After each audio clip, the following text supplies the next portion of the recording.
Welcome to the land of reality, where the truth will be heard. And we don't give a damn about your feelings. So stomp your feet, cry if you want to, scream and shout, cause we don't give a damn, fanboys.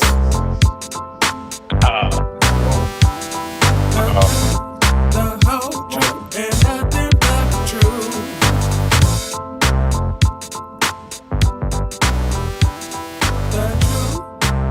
That's hard.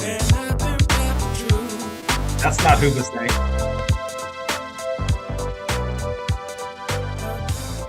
That's hard. Wow,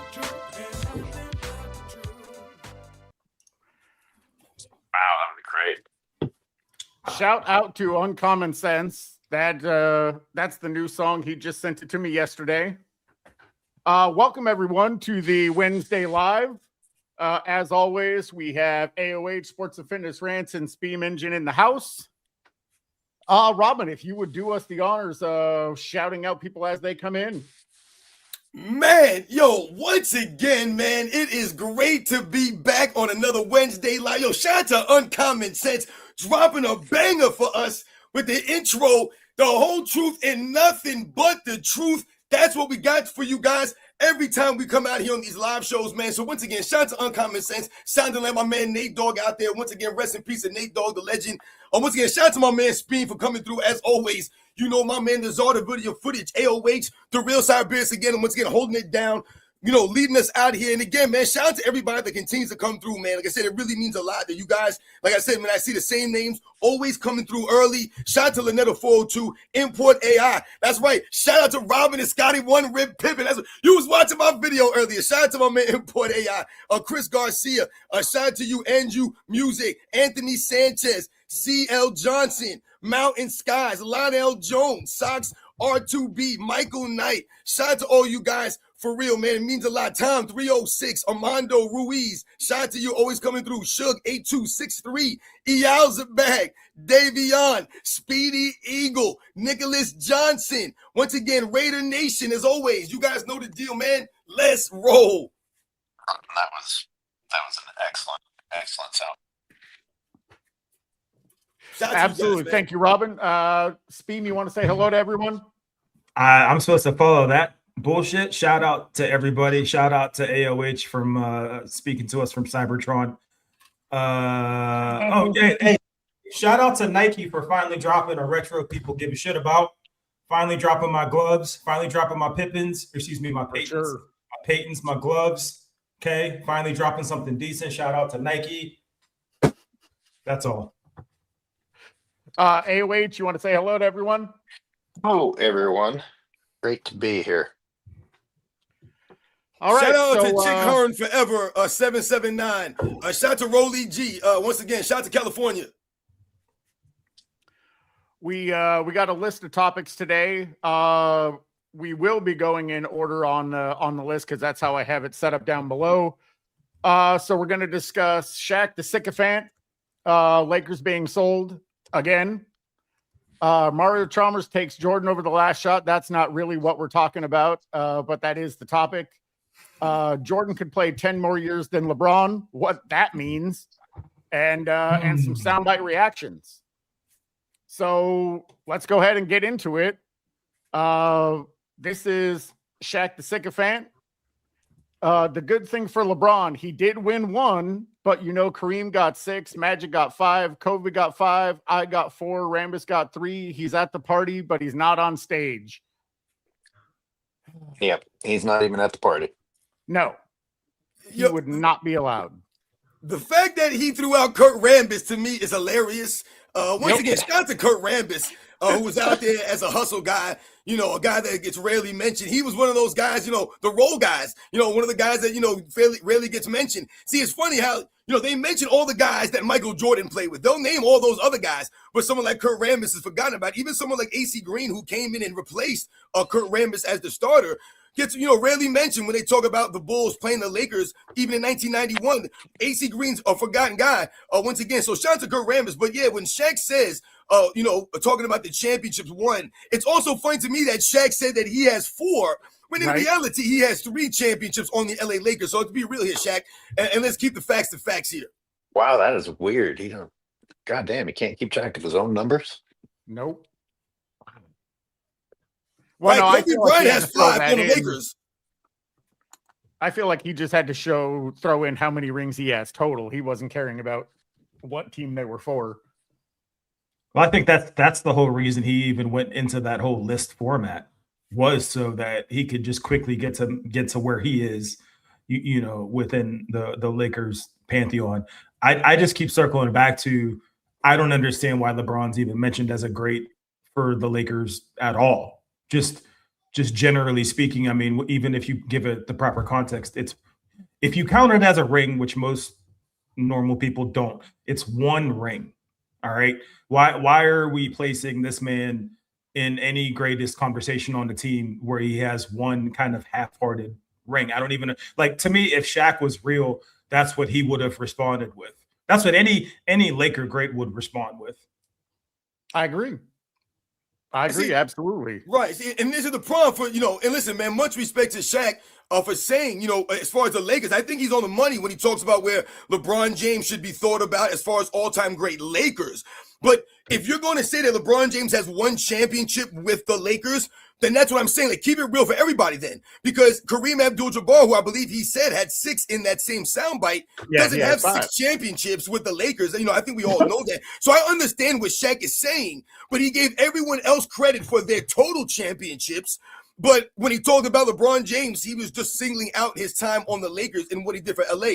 So like I said, if we're going to keep the facts, and we got to keep the facts, but just overall, like I said, when we talk about the ups and downs of LeBron James on the Lakers and the reality, of his time, on the Lakers, yeah, no one's going to think of LeBron James as one of the all-time great Lakers or put him above some of the guys that he mentioned. So yeah, in that regard, absolutely. And like Speen was saying, no one really, respects that bubble championship the same way as they do as the other championships in Lakers history.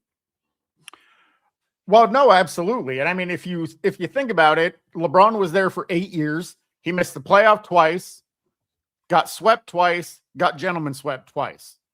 That's 6 years of the time that he was there and he accomplished nothing. And then you throw a bubble championship, and then I can't even remember what happened in the last season because it's irrelevant.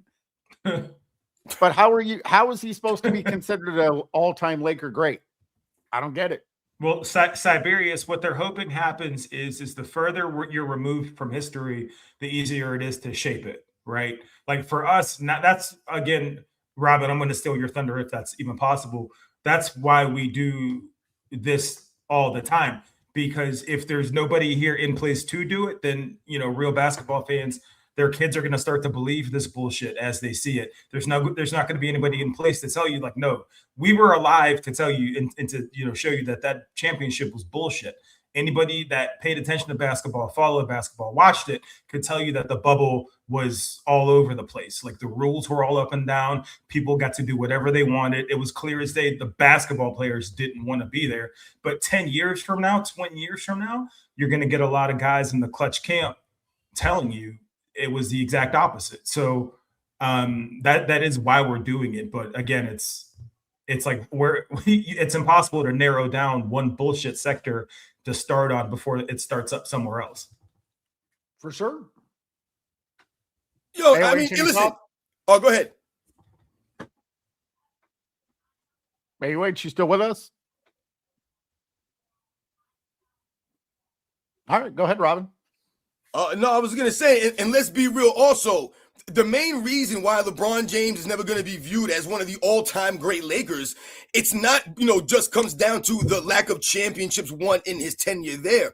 But it's about all the embarrassing moments, the lack of effort, the load managing, the flopping, all the things that he did in the Laker uniform, all the nonsensical tweets that he sent out, keeping that same energy and activating playoff mode. I mean, we've gone over that. These are all things he's done in the Laker uniform. This all goes part to your legacy and your tenure on the Lakers. These are all part of the reasons why you're not going to be viewed as someone like a Kobe Bryant would be viewed, or a Jerry West, or, a Kareem Abdul-Jabbar, Magic Johnson, a James Worthy, right? Some of the other guys, Elgin Baylor, the George Mikens, because that's another thing about it.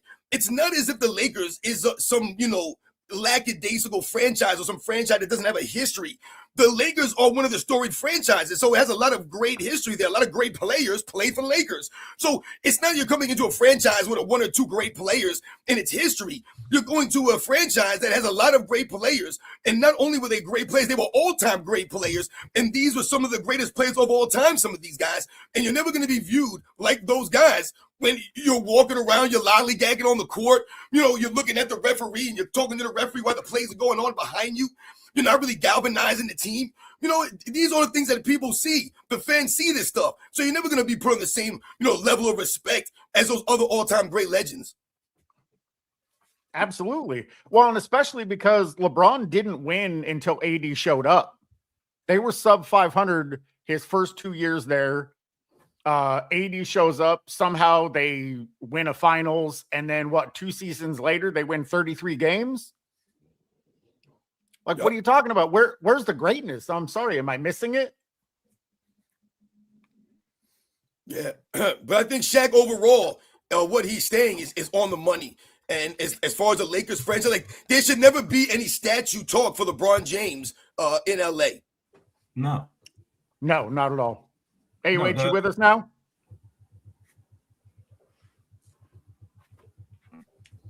Shout out to LH out there in the mountains. You know how he be doing, man. He's out there getting firewood. Shout out to Area 51, right? Okay, he's out there fighting off poison ivy. I don't know what's happening there. Anyway, I mean, I think we, can pretty much move on from LeBron being an all-time great. Can I just piggyback something off of this topic that you started off with here? Real briefly, because, it goes to Shaquille O'Neal and, some of the things, we've been talking about, and, that you called him a sycophant, and, Shaq has been very inconsistent. I think that's what we all have been frustrated with Shaquille O'Neal. Because I think, let's be honest, we all love Shaquille O'Neal. We all respect Shaquille O'Neal, the basketball player, and all these things, man. But the inconsistencies, and I heard some comments from Shaquille O'Neal recently, and, he was talking about Kobe Bryant, and, he was talking about, basically some of the regrets he has, I guess, or, some of the things I guess he wish he would have done differently in regards to the relationship and staying in LA and not maybe taking money or whatever the case may be. And he said something about the LA Laker fans never loved him, but they loved Kobe Bryant, you know what I'm saying? But they never loved him. And to me, I thought that was hilarious. And I'm like, dude, what are you talking about, man? Like, everyone loved you. That was the thing with Shaq, especially like I said, when Shaq came in, man, he had that personality. He had the charisma. So for him to make a claim that the Laker fans never loved him, they loved Kobe Bryant, I think what he's misunderstanding is they didn't love him like they loved Kobe Bryant. Absolutely. Right. But why was that, Shaq? That wasn't really necessarily because Kobe Bryant was so much greater than you and all these other things. It was because of how much harder they saw Kobe Bryant work, the effort that Kobe Bryant gave, the sacrifice that he was willing to make that Shaq never really did. So that's why they may have loved him differently and loved him more, but they loved Shaquille O'Neal there. But you know what's so kind of disappointing about what you're saying, though, Robin, is because Shaq is as sensitive as he is, right? I loved watching him play grow up. I love the fact that he would just go out there and just absolutely bully whoever's in front of him, right? But it's even crazier coming from someone as sensitive as he is. But it's actually right in line with somebody from Clutch and their camp to turn around and support them all of a sudden like this. So I think we were surprised when it happened with Barkley, but I think looking back on it, we're less surprised when it's Shaq saying crazy stuff like this because, like I've said in the past, his opinion is for sale. Like if there is an athlete that's for sale, it is him. He will put his name behind anything and everything, right? And since he just had this deal with Reebok and Reebok is pushing Angel Reese and, he has this whole kind of WNBA thing happening right now. I think he's in this kind of just like this camp of I need to just say things to remain relevant, even though to me, again, the most dominant force I'd ever physically seen play basketball still out here begging for people to talk about how much they love him. It's weird and very disappointing to see in real time. I agree. Hey, wait, you live? I keep looking for. Watch out for the Coyotes, man. Don't let them get you. Keep them off your heels. Make a fire. Keep them back. All right, let's get to some of these supers real quick. I was going to say I want to make sure that I don't get behind. TCWM7JR. Thanks to Real Siberians for lighting a fire under and for not making excuses and to appreciate the small wins. So far, I've lost 5 pounds. I appreciate you. Dope. Hey, man. Dope. Yo, shout out to TC. I appreciate that. I was going to say, yep. As the logo on my channel says, don't make excuses, make results. So thank you. Man. For real. See, that means a lot right next, there, man. Alice the Bog coming through. Bottom line, LeBron was never able to win without a superstar that was at least on his level. AD was the best and most impactful player. Without him, the Lakers were a lottery team, and they were. You could have a 45-minute dissertation about the greatest players that he's ever played with at their ceilings, and it's it's like mind-blowing the talent that he's had. Because I'm immediately thinking to myself, yeah, AD was like by far the best player he's ever played with, ceiling-wise. D Wade was the best for him, but Embiid is a freak of nature when he feels like playing basketball and is healthy for 5 minutes. I mean, like, what are we talking about here? Whatever he does in Philly should only hurt his legacy because he's playing again with a generational big man. And I don't know if Jaylen Brown's quite a generational scorer yet, but hit between him and Tyrese Maxey, there's at least one generational player there. This should only hurt his legacy. It's funny that it's even a conversation anymore. Yo, man, this guy, listen, we focus so much on the big name guys that LeBron James played with, right? We focus on the Dwayne Wades and the Bosches and the Kevin Loves and the Kyrie Irvings, the Anthony Davises, right? The Luka Doncic's, right? Like I said, the list goes on, including the guys this season. And rightfully so to focus on the big name guys because this is what we talk about when you're comparing him to a Michael Jordan. But when you think about LeBron James overall, if you just think about the quote-unquote other guys, and even if we include the quote-unquote big-name guys that were only there to be other guys, i.e. Shaquille O'Neal or Ben Wallace, right? Some of these other guys are way past their prime, but they were there to be other guys. So if you think about all the names of all those other guys, yo, this dude played with everybody. He played with a lot of guys that did a lot of things in the NBA. So the problem that we've talked about is we don't remember those guys, the other guys, because they play with LeBron James. So they minimize not only the main guys, that in turn minimizes the other guys. We talked about it before. Some of these other guys, you don't even remember played on other teams. For example, Ron Harper never gets brought up as being on the Lakers when they won and started that three-peat. Ron Harper was a starting point guard for the Lakers, but no one talks about Ron Harper on the Lakers. They only bring him up for Jordan and what he did for Jordan. So these are the things that I've talked about. I've mentioned Steve Kerr before and how he played for the San Antonio Spurs and won a championship on the Spurs. But no one says, hey, Tim Duncan had Steve Kerr on his team when they won one of the championships. But they talk about him for Jordan. So a lot of these other guys that LeBron James had in his team, Richard Jefferson, for example, played with LeBron James. Richard Jefferson wasn't a bad player. He was a solid player. And what he was there to do, go look at what Richard Jefferson did in the 2016 NBA Finals. And once again, this is a contribution that you're never going to hear about because LeBron James fans don't care to talk about the contributions of LeBron James teammates. He did everything. He had no help, ever. So when you really talk and think about the guys that LeBron James played with, man, A through Z, it's insane, man, insane. Well, I think that's an excellent point. And the thing is they're following their leader. He doesn't give any credit to his teammates, so they don't give any credit to his teammates. Right? It's a bad example, but it's one that they follow to the T. Exactly, for real. All right, AOH, you with us? I think so. All right, yep, I can hear you. All right. I Welcome don't know back. Thank you. All right, well, let's move on. Looks like the Lakers are selling again, which is interesting. I mean, I'm not even exactly sure what that means, but I do find it interesting that Bob Iger is involved. Why? Tell us. I mean, Disney, well, I mean, I guess he was the former CEO of Disney, but Disney's just involved in everything, owning everything, controlling everything. Yep, there's a lot of that. Yeah, I think it's interesting in the regard that when you think about the Lakers as a franchise, we just talked about them historically and what they meant to the NBA and to basketball. But if you think about their ownership, it was a family-run business, so to speak. We think about Dr. Jerry Buss, the late Dr. Jerry Buss, and what he did, turning the Lakers around.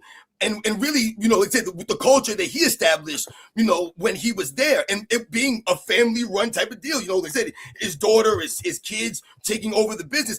If you think about that aspect, this is very interesting because it's been sold multiple times, like you're saying here, when it's been a family-run business. So like I said, for a while, man, since back in the day.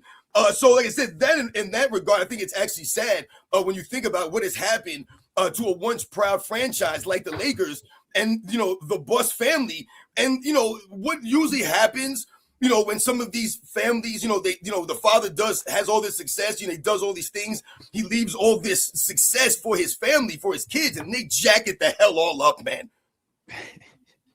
Yo, you left a basketball team, and how do y'all jack up the goddamn LA Lakers, man?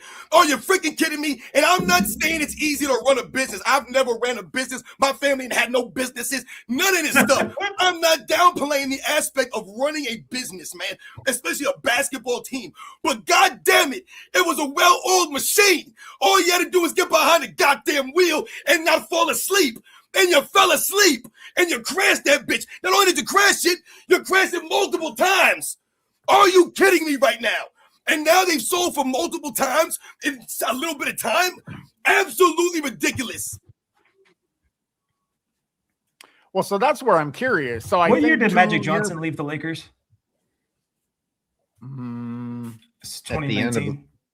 At the end of LeBron's 2018, 2019, give or take. Yeah, I think so. Probably right around terrible there. First season, right? Yeah. Exactly.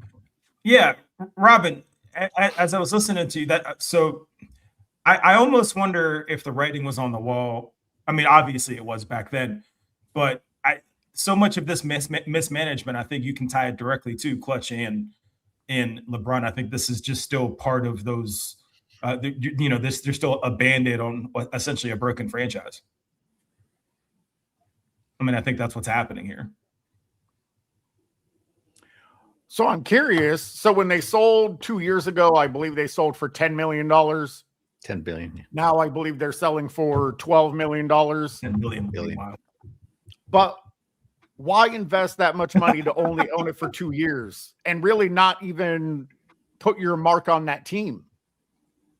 While obviously the value of the team has gone up, I'm trying to think of the right word. The credibility of that team been lost because of everything that happened with LeBron, and they just decided, you know what, owning this team isn't what I thought it was cracked up to be anymore. Yeah, I mean, you're going to put your faith into a team that was, ballsy enough to draft his kid. Like that's a bad investment on multiple levels. Yeah, I don't know. I mean, the reality is, who cares? Like, it's not really going to change anything to, based on the ownership of the team. I mean, I think it's just like with anything, when Trump fucked us all the first time, it takes a lot to put that work to right the wrongs. I think with everything that happened with LeBron in LA, it's going to take time to right the wrongs. Well, the new ownership, I guess the reason it's so confusing is because we were told, the new ownership has this vision and Luka's part of that vision. And they're like, no, we were just stopping by.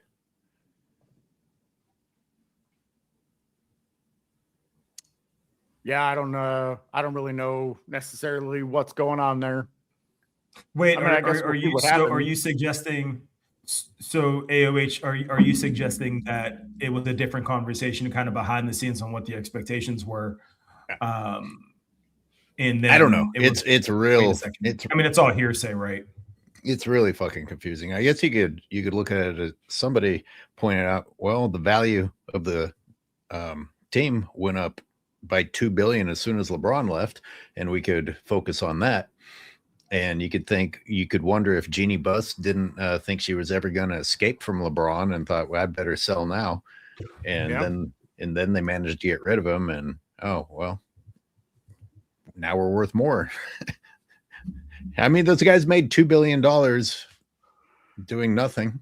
I mean, Yeah. I don't know. They did a first round elimination and a second round elimination. Hey, $2 billion. See, I want to say something. A lot of times when we think about being in charge of something, right? We're talking about like a CEO of a company, you're in charge of them. You have your own business. In this instance, we're talking about, the NBA and owning a team. And I was, saying something earlier, and I was maybe being a bit funny, when I talked about how difficult it is to run a business. There's something that we have to understand. These people that run these businesses, when I'm talking about the Lakers being handed down to you, what ends up happening is, in a lot of these corporations, the reason why they're successful is because they have people at the ground level all the way on up that actually care about what they're doing. So what in turn happens is the company ends up being successful, right? It doesn't necessarily have to be necessarily because the owner of that company or, the leader, whatever it is such a great leader and knows what they're doing so well, but they understand what they don't know. So they have the people that are smart in the areas that they're not smart in, doing those things underneath them. You're only as great as your help. We talked about this crap with Michael Jordan and the LeBron James nonsense, man. You allow your help to help you. So in these businesses, you're supposed to hire people that are going to lift you up. So again, when someone dies or something changes over, an ownership thing happens. If that person who takes over really cares about what's going on about basketball, let's say you're really a competitor, you want to see your organization do good, what you're going to do is find the people that are not dead weight. You're going to find the people that are doing everything out there, that are going to lift you up, that are going to put you in the position. You're not going to go through and clean house and get rid of everybody just because they're not your people, because you didn't hire them. No, again, this is talking about listening to people that know more than you. Don't thinking you freaking know everything just because you have all the money and all the resources. That don't make you the smartest person in the freaking room. So again, man, a lot of times these people come in here, man, and they start making all these decisions, but you're not making decisions in the best interest even of yourself. And that's what a lot of times we see here, man. I agree. It's a big mistake that people make, thinking they know everything. I mean, it's probably one of the biggest mistakes that LeBron has made, thinking he's a complete player with no holes in his game. I mean, if you think you're perfect, there's no room to improve. So who knows? Let's get to some of these supers real quick. Brother 1608, just showing some love. Shout out to AOH and Sport and Fitness Rants. Oh, thank you. Yo, shout out to brother 1608. Full Metal Jacket. So wait, Lakers got rid of Bron and the value of the team went up $3 billion. Don't say. Yeah, but he saved them. Yo, shout out to Full Metal Jacket. Like, it actually sounds funny when you say it out loud. Praise the dawn. Sports and Fitness Fred said, crash that bitch. Man's going off this episode. Keep stopping the lies and stopping the narratives. Yo, shout out to Praise the Dawn. Shout out to Anarchy. Wow. All right.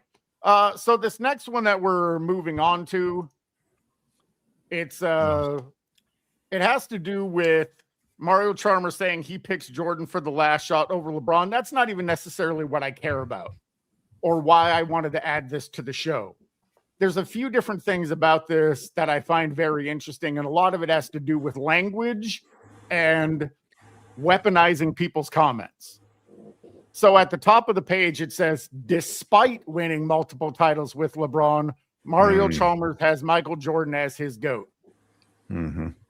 That's just an innocuous comment. Like, Mario Chalmers shouldn't be damned for saying that, but this is basically what happens. He makes just a statement, and then the media turns it into shade.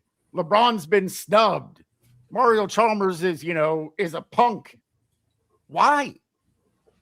Because he values winning over, I don't know. Like what? Well, it's also there's so much intention behind picking somebody like him too, right? He's quote well he did win with LeBron. We'll count those rings, but he's publicly bitched LeBron in front of millions of people. He's not somebody that is either pro or anti. So it's like you really have to check the weather with him, right? But like you said, Tiberius, it's how they set him up. We don't see how he was posed the question, just how he responded and how they said and how they framed it. So them saying, well, despite X, Y, and Z, all right, well, so what? Obviously, he didn't rock with him. There was a bunch of guys on that team that didn't rock with him, and now it's okay to talk about it. You couldn't talk about it back then. So I think this is just more, intentional, just weaponizing, like you said, of somebody's opinion, but also being very intentional in choosing somebody who is like almost kind of like low-hanging fruit to talk about LeBron James. Like they're not going to go out and talk to, I don't know, Mike Miller about LeBron James because he doesn't have like a public spat with him. They're not going to talk to the quote unquote non, for lack of a better term, sexy headlines out there to talk about, but they'll bring this shit up. I just think it's gross.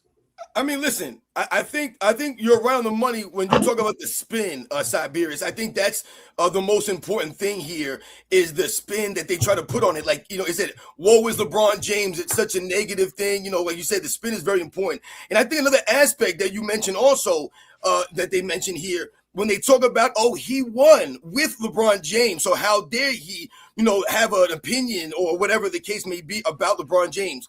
But when Scottie Pippen has things to say about Michael Jordan, who won with Michael Jordan, they're all about it, man. They're telling you, yeah, man, Scottie Pippen's spitting facts out there.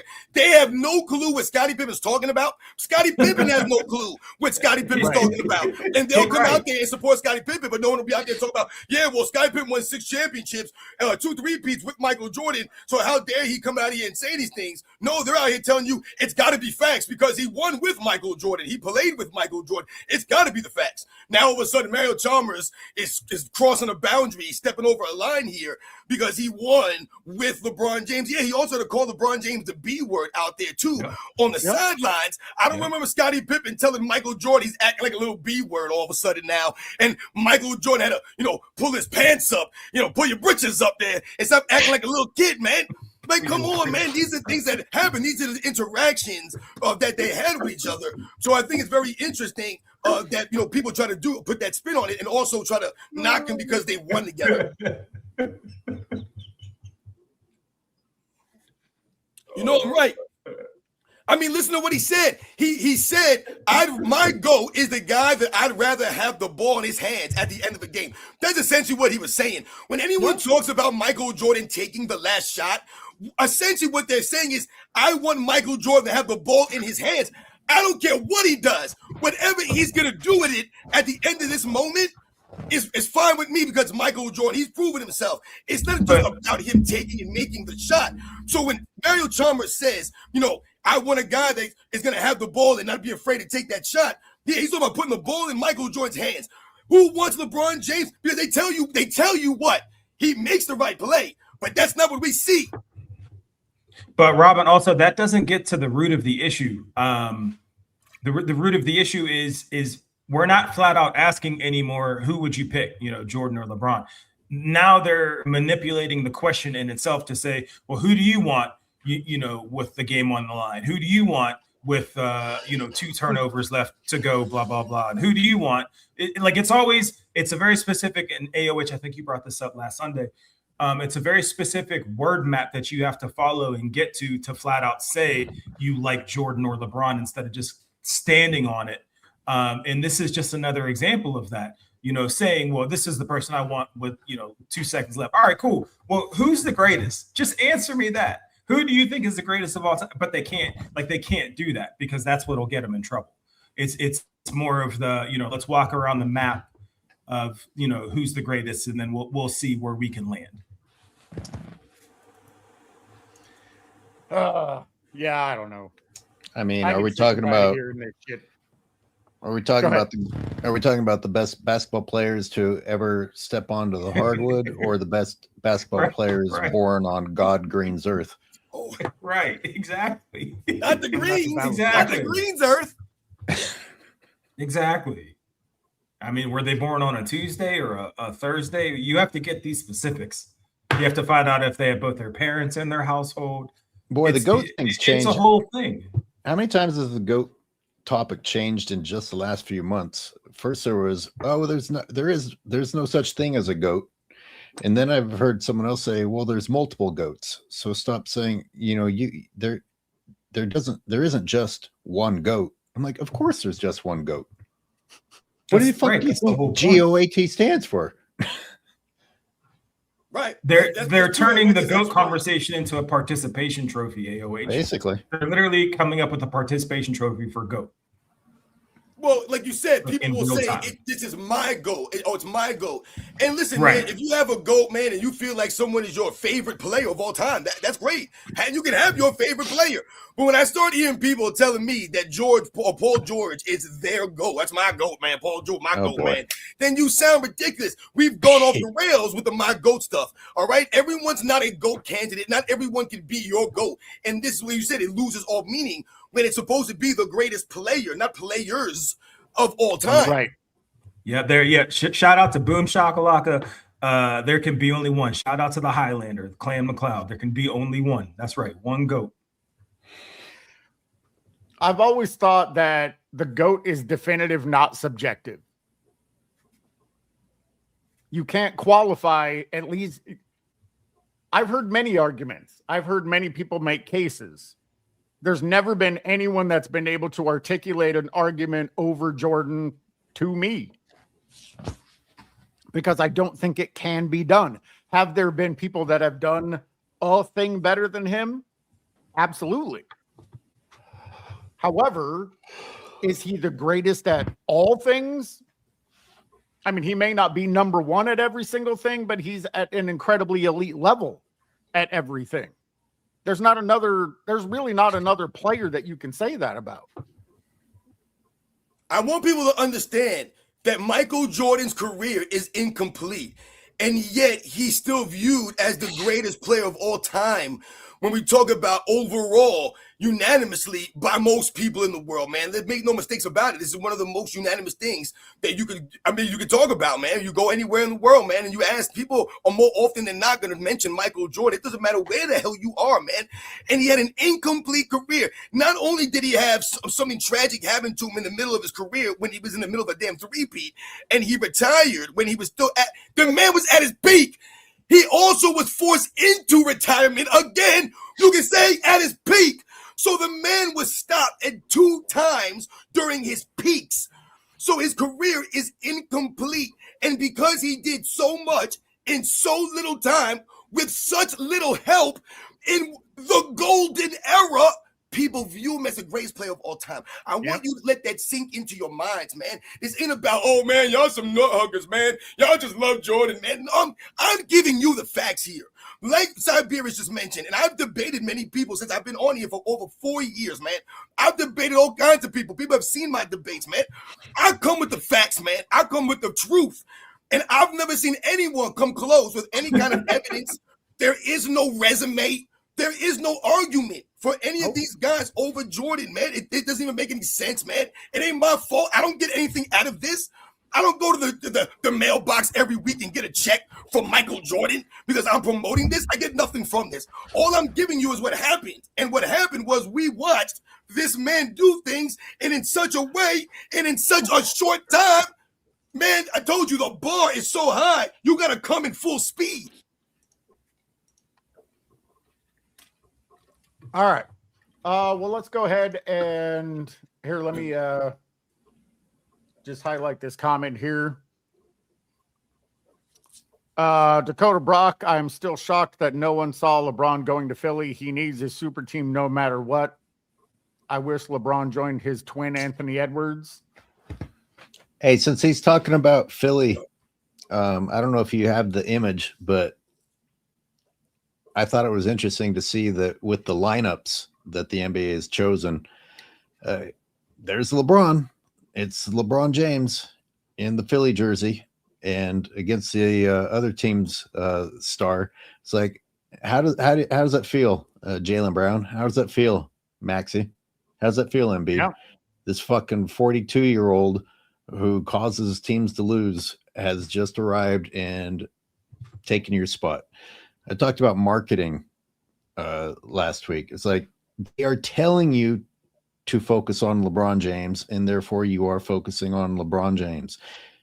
It's not really fair to say that the league needs LeBron James when the league won't let us move on from LeBron James. How dare you shit all over the young talent on that team and put that fucking piece of trash, no talent dinosaur on the screen to represent the Sixers instead.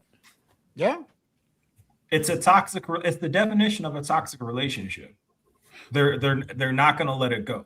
I don't know if you guys have seen it in the chat. Shout out to a couple of people that have dropped it. I'm seeing Russell Westbrook announced his retirement. Did he? Yeah, and I'm trying to corroborate that, and it looks like it's true, which makes me incredibly sad. Mm-hmm. Yeah, I agree. That's a shame. I agree. That is sad. Yeah, see what happens there. Once again, shout out to Russell Westbrook, man. If this is in fact true that I know they saying he announced it, but maybe he'll get signed here and he'll play, before, whatever. But shout out to Russell Westbrook in his career. It's really sad when you see someone like Russell Westbrook kind of go out like this, not having a home during free agency, but they're trying to promote somehow that Ben Simmons is going to make a comeback to the NBA. Like, this is what we're doing. Give me Russell Westbrook right now, last season, next year, 5 years from now, over Ben Simmons. I don't give a damn, man. All right, Robin, give him over Bronny James. Give him over Bronny James. What are we doing? Ben Simmons does not deserve another chance in the NBA. As far as I'm concerned, that man should never be. He should be banned from the NBA. Listen, the NBA is not a right; it's a privilege for you to play in that league, man. And Ben Simmons threw that away, man. They were begging this guy to give a little bit of effort. They were begging this guy to go to practice. They were begging this guy to work on his game. They were begging for this guy to play. He was sitting there on the sidelines with the Jenners or the Kardashians. I don't know what their last names are. He was hanging out with the girl, and he was sitting there in those weird outfits he was wearing, going to the Met Galas while getting paid, laughing and spitting everybody's face. So F Ben Simmons, man, and I mean that with all due disrespect to him. That man should not even be allowed anywhere near the NBA. But they're promoting him maybe having to come back in the NBA. But Russell Westbrook can't find no home in the NBA. So it's really sad that he's going to go out this way. And we can point to someone like LeBron James as being a reason. I mean, look at Carmelo Anthony and the end of his career. How that it worked out for Carmelo Anthony playing with LeBron James at the end. Yeah. It's like they have goldfish memory. 5 minutes later, and whatever happened, somehow it's gone. Yeah, but you know what? It's actually kind of weird to me that because the players have a union, right?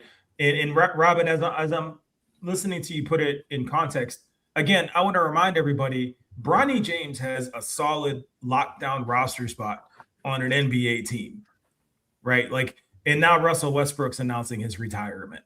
Ben Simmons is sitting here talking about potentially coming back. Like, at what point does somebody in the players union come out and say, like, no, like, my rights are being granted, it's none of this is owed them, right? It is a privilege, right? But like, I'm being stepped on here. There's got to be a higher system in place to be like, no, like, some of these things that are happening are shady. I don't remember what it took for Congress to get involved, in baseball with the steroids and all that, because I know that's what was best for ratings. But at some point, there has to be a governing body that comes in and points out to just shady shit that's happening that they used to lie about, and at least lie on our faces and tell you it's something else. Now it's just happening. It's just happening, and like, they don't even give a shit enough to lie anymore. So at what point does, like, myself as a basketball fan say, like, no, like, who's the governing authority here, or the governing body to step in and say, like, yo, enough is enough. Like, this is getting out of control. Well, it's an interesting point. Go ahead. Oh, go ahead. Go ahead, Siberius. Well, because I thought that the FBI was investigating the NBA for all of the gambling stuff going on. That was some time ago. I haven't heard a peep about it. Right. Has it just been forgotten? Is it not even being looked into and it was all a ruse? And they're knocking players left and right. They're getting busted for this nasty work, like left and right. So, yeah, I don't know how that works. Go ahead, Robin. No, I was going to say, I saw someone say something in the chat about something I said about Carmelo Anthony or something like that. And they missed the point that I was making when I mentioned Carmelo Anthony in relation to Russell Westbrook, and they're not getting the situation, what I'm talking about. Carmelo Anthony was looking for a way to stay in the NBA, right? He was looking for a lifeline, if you remember that time.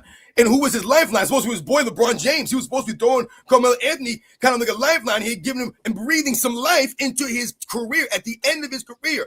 But the way that season rolled out, even though he told us to keep that same energy, the way that season played out as a disastrous of a season where they didn't even qualify for the freaking play-in, Carmelo Anthony's career went to crap after that, man. There was nothing else left. When I'm talking, I mentioned Michael Jordan. I mentioned Ron Harper earlier. You're going to sit there and telling me Ron Harper wasn't on his last legs after 1998 when Michael Jordan retired and hung it up, and 2 seasons later, he's a starting point guard for the champion Lakers? Come on, man. That's what I'm talking about. Jordan kept Ron Harper relevant, man. He kept them in the game like that. He breathed life into these guys' careers. Dennis Rodman, that's what he breathed life into dudes, man. He resurrected guys. He gave you a couple extra years. Steve Kerr, he went to the San Antonio Spurs. He was able to hitch a ride and do a little something and add something to the team because Michael Jordan gave him a little something. You guys don't get the points that I'm making here.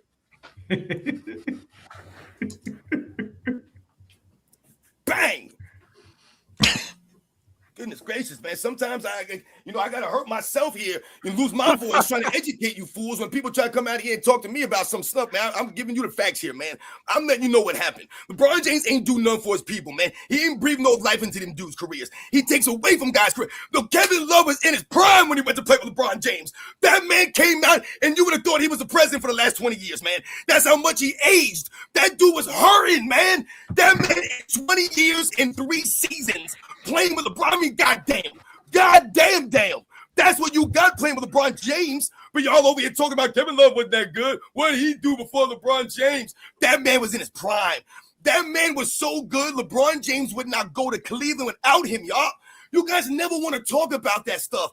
He would not go to Cleveland unless they made that move and got rid of the number one freaking draft pick wasn't even good enough for LeBron freaking James. But you fools out here talking about he does more with less. He lifts people up. He can't even have the number 1 draft pick. All right, I'm going to get to some of these supers real quick. Don't want to get too far behind. Good call. Speem, would you mind reading that? Yeah. Shout out to J. Michael 4770. Your weekly reminder that goats don't do impressions of Jodie Foster on the pinball machine. God damn. Yeah. Okay. In the accused, the 2011. Oh, that's in my brain now. Wow. That's funny. That's in there. That's going to be in there for a while. That's a good one. I mean, if you've never seen The Accused. No, I've seen The Accused. That's what I'm trying to get that worked out of my skull here. Say that's wild.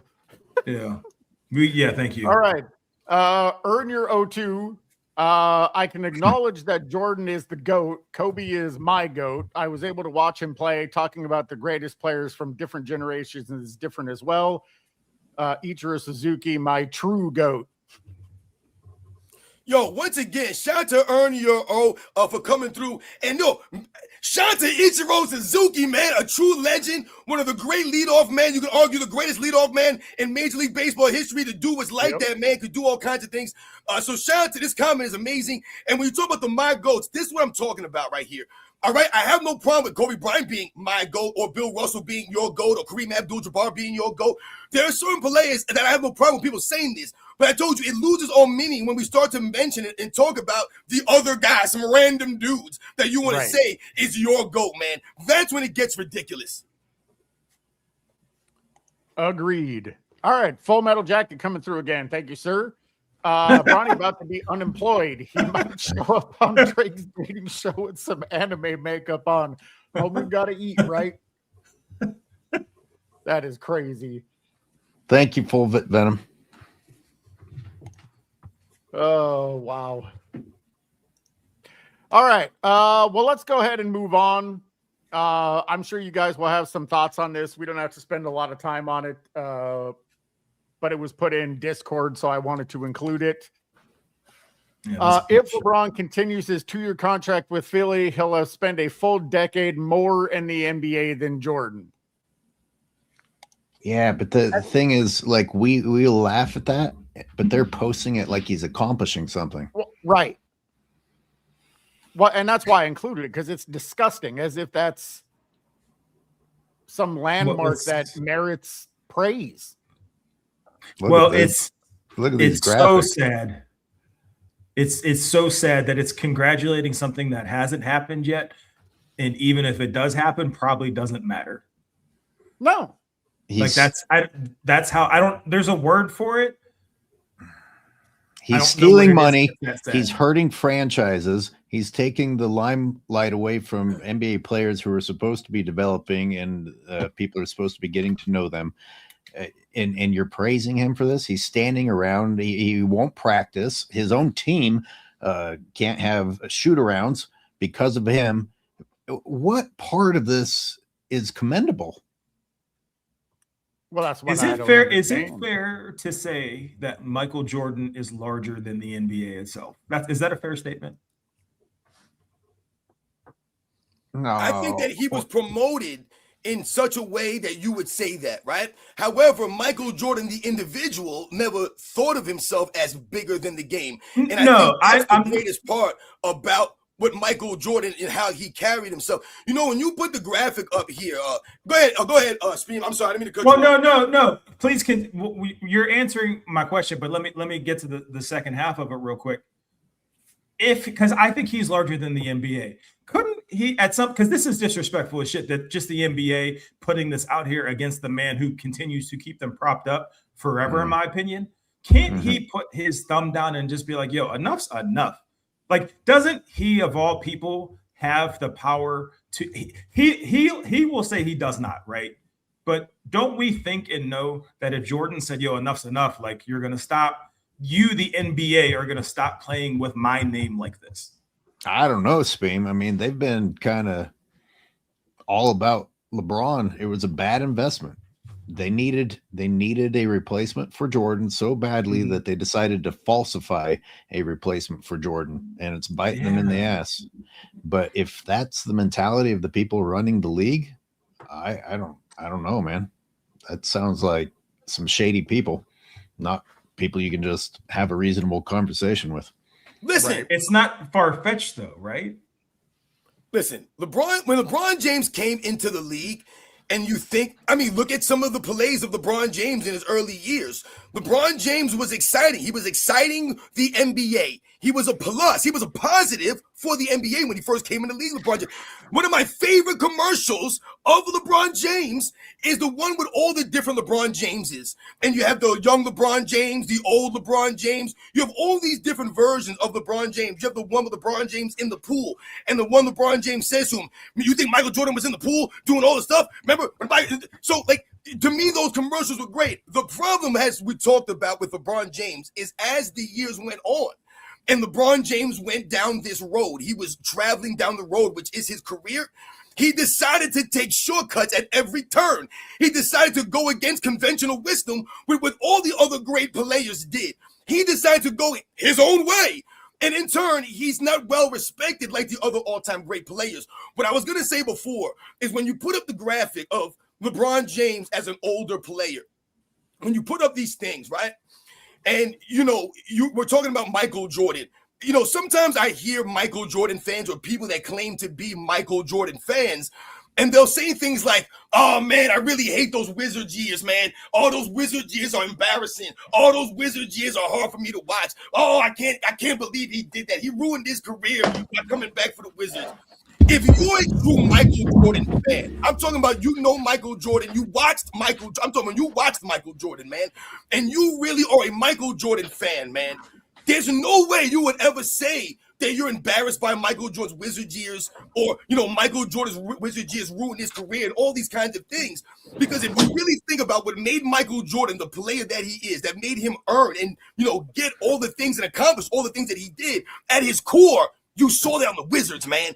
You saw the core of Michael Jordan on the Wizards. What made him go? The competitive fire. When AOH mentions, LeBron James not practicing, after all these years, what do you hear the stories of Michael Jordan at that time? They were literally going in and yo, dude, why are you doing this? Why are you still doing this? Why are you still giving on this effort? Why are you still practicing like this? Why the hell are you not sitting out any games, dude? They were asking why. They couldn't understand it at that age, why he was going through that stuff, dealing with the pain. That's what you hear from LeBron James. You're not hearing those stories, man. That's what made Michael Jordan go, man. I love the Wizards, Michael Jordan, man. Once again, thank you, Michael Jordan. I agree. I completely agree. You didn't get inspired by Wizards Jordan, man? I told you guys, I remember, man, I came back on leave, man, from the military, man. And I remember I came home on leave during the holidays. And Michael was around the holiday time. And I remember we were going past this bar, this crowded bar, man. And everybody started going crazy, man. We didn't know what was going on in there. So we all went inside to see what was going on. And they were showing the highlights. Michael Jordan hit a game winner earlier in the night. And everybody was going crazy, reacting to Michael Jordan. This is in freaking New York, man.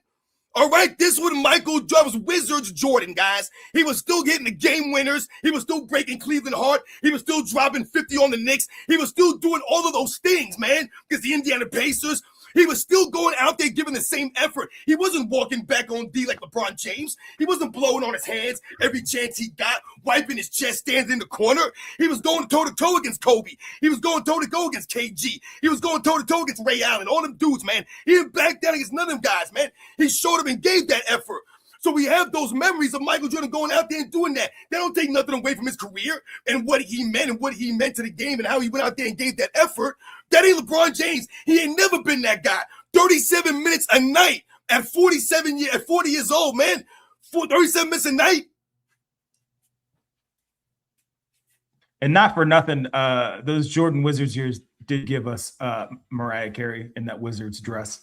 So that was a win for everybody involved, whether you're a LeBron fan or not. So we need to be more thankful of that as well.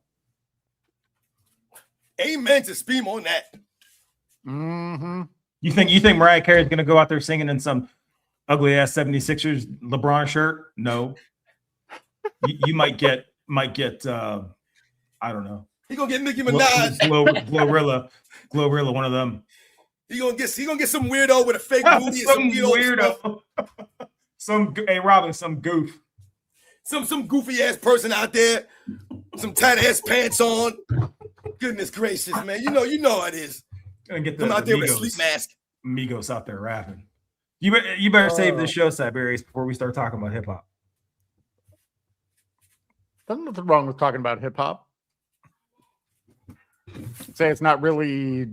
I don't know it as well as I know other music, but I still enjoy it. It's all bad. I mean, we are flying through these topics. We got to talk about the opening day slate. Oh, yeah. I was going to say, let's talk about the schedule. Is there any way that you can get the schedule on the screen, Siberius? Yeah, let me see if I can find that real quick. Give me a second. Yeah, no problem, man. We're working magic behind the scenes. I was going to say, but yeah, go ahead and I'm going to try to grab it too while you're doing that. Talk about it. Yeah, man. So, once again, shout out to all you guys out there in the chat, man. Like I said, it means a lot. I mean, like I said, I can't believe, like I said, you guys always coming through, man. Shout out to Troy Black. I see you out there. Condo 111. I see you out there. Pink Lady Scorpio. Thank you very much. Shout out to you for always coming through. Lionel Jones. Much respect. Raider Nation again, man. I appreciate you guys. Jacob Gordon. Vision Darkly. Like I said, it means a lot, guys. Brandon Heyman. Clueless 9245. Shout out to you, Import AI. What's up, man? Again. All right, well, Prozac. this is opening night. 76ers versus Knicks. I can't even understand that. It's fucking crazy. It's absolutely nuts. Hey, wait, you there?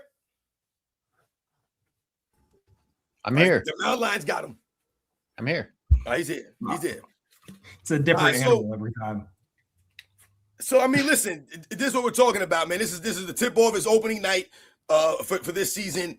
And again, I mean, you see the matchups, and I know everybody immediately we saw online. Everybody's been talking about the Sixers and the Knicks. The New York press, they've been talking about the Knicks playing the Sixers. You know, it's going to be the ring night, the ring ceremony, and they'll be putting the banner up there. So a lot of times that team comes out a little bit flat, right? Because you're all wrapped up in the celebration. And again, we don't know what the lineups are going to be looking like. Is LeBron James going to be starting the season? Is he going to be out with the sciatica? Is he going to be out with the left foot arthritis? You never know. Joel Embiid, what his situation and stats will be for opening night. Some of these other players. But I see a lot of people, pumping up the Knicks for opening night. Yeah, but you got Drummond now. I don't understand that one. Andre Drummond, that's right. That's going to be the replacement for Mitchell Robinson loss. And I told you, I've never been a fan of Andre Drummond. But he, especially now, I mean, my goddamn, how old is Andre Drummond? I know. I mean, Andre Drummond like 10 years ago, yeah, you know what I'm saying? Even 5 years ago. But Andre Drummond now, I don't know what he got left as far as rebounding, because that's really all he was known for doing was rebounding. I'm actually I'm hoping we see less of OKC on TV this year. Yeah, me too. Just generally, I'm hoping that the league just won't try to prop them up and won't try to prop SGA up anymore. So we'll see less and less of them. And again, from the sneakerhead front, SGA just went from being Converse's face of brand to he just got signed to Nike. So I'm going to be really. Nike owns Converse, I know that, but he'll be Nike like exclusively. I'm really going to be interested to see what kind of calls he gets this upcoming season. But I could give a shit about like OKC as a team. Like they're old news to me now. I feel like, you know what I mean? No, I agree. It's how the kids keep up with their fashion trends when the OKC guys go to the podium. Just disgusting. Yeah, it's disgusting. Shout out to whoever mentioned Chet. Chet better kill somebody, physically harm somebody on the court if he ever hopes on having any kind of manhood this year. He's got to put someone down on the ground this year. Otherwise, he's like, insert prison reference here. You know what I mean? Listen, I mean, if we think about the Thunder, the Spurs, I mean, these are going to be competitive teams next season. I think a lot of these teams here that we see in this opening night are supposed to be competitive teams for the next season. The Detroit Pistons, the Celtics. When you talk about the Spurs versus the Thunder, you mentioned Chet Holmgren. What to me is going on, or what could end up being a possibility down the road here, going into next season and beyond, is this can start to be a mental thing for someone like Chet Holmgren. It could start to be one of those things where he sees the San Antonio Spurs and Victor Wembanyama, and he starts to get the migraines like Scottie Pippen, right? He starts to get all nervous, like the Detroit Pistons are coming to town, right? You start to get a little worried about a certain play. You start overthinking and thinking things about things too much. Because when you look at how Chet Holmgren played last season at Western Conference Finals, I mean, and this was the guy who finished runner-up to the Defensive Player of the Year, mind you, last season. That dude did not look good in the slightest. I mean, that was one of the most horrendous performances from a Defensive Player of the Year runner-up candidate that I've seen in a moment like that. I mean, this man just looked scared. He looked nervous. He looked like he had never played basketball before. He looked like he didn't know how to play defense. He looked like he was scared of my man Victor Wembanyama. He was terrified. And when you have SGA not playing that great, because let's be real, SGA didn't play great last year in the postseason. He wasn't MVP level last year. They were winning off the strength of their depth up until that final round, and SGA wasn't, MVP level, man. And he wasn't good enough to get them over the hump with that dude Chet Holmgren playing as scared as he was. So if this starts to be a mental thing for Chet Holmgren going against Victor Wembanyama, it's going to be a problem. It's going to be hard for him to overcome. I mean, I remember watching last year when OKC played the Lakers and it was supposed to be the reigning MVP versus the GOAT, and it was some of the most boring basketball I had ever seen. Hey, I right. I didn't mean, wanna we watch. I talked wanted about to that turn it series. off. Right. He wasn't great in that series, SGA. We talked about it a lot. Up until, like I said, the playoffs, he wasn't playing that great, but they were winning. And now listen, like I said, the Thunder are going to be a contender. They're going to be right there. Like I said, they had some injuries at the end of that playoff run, even though to me, Jalen Williams has been a little bit overhyped, I think, overall. But with him not being healthy and some of the other guys, what's his name? AJ Mitchell, these other guys, the injuries they had, it kind of, messed up some of the momentum. But to me, the Spurs, they're going to be a legit contender again. And when you talk about the Knicks versus Sixers, like I said, the Knicks are going to be out there doing their ring ceremony, hanging the banner. And oftentimes that hinders the team opening night. Now, I wouldn't be surprised if, like I said, if people are out of this game on both sides. It'll be interesting to see what the opening night roster or starting lineup is opening night. Yeah. I'm so much more interested in Celtics Sixers than I am like any other Eastern matchup. I feel like I more want to see Tatum and Brown go back and forth, because those two dudes got told to pretend like they like each other for multiple seasons, and you can tell they didn't. And I can't wait to watch them, both ball out, towards each other. I'm excited for that, like a consistent amount of those games. I could give a shit about LeBron being on that team. I think he's going to screw up, the natural kind of rivalry that can happen there.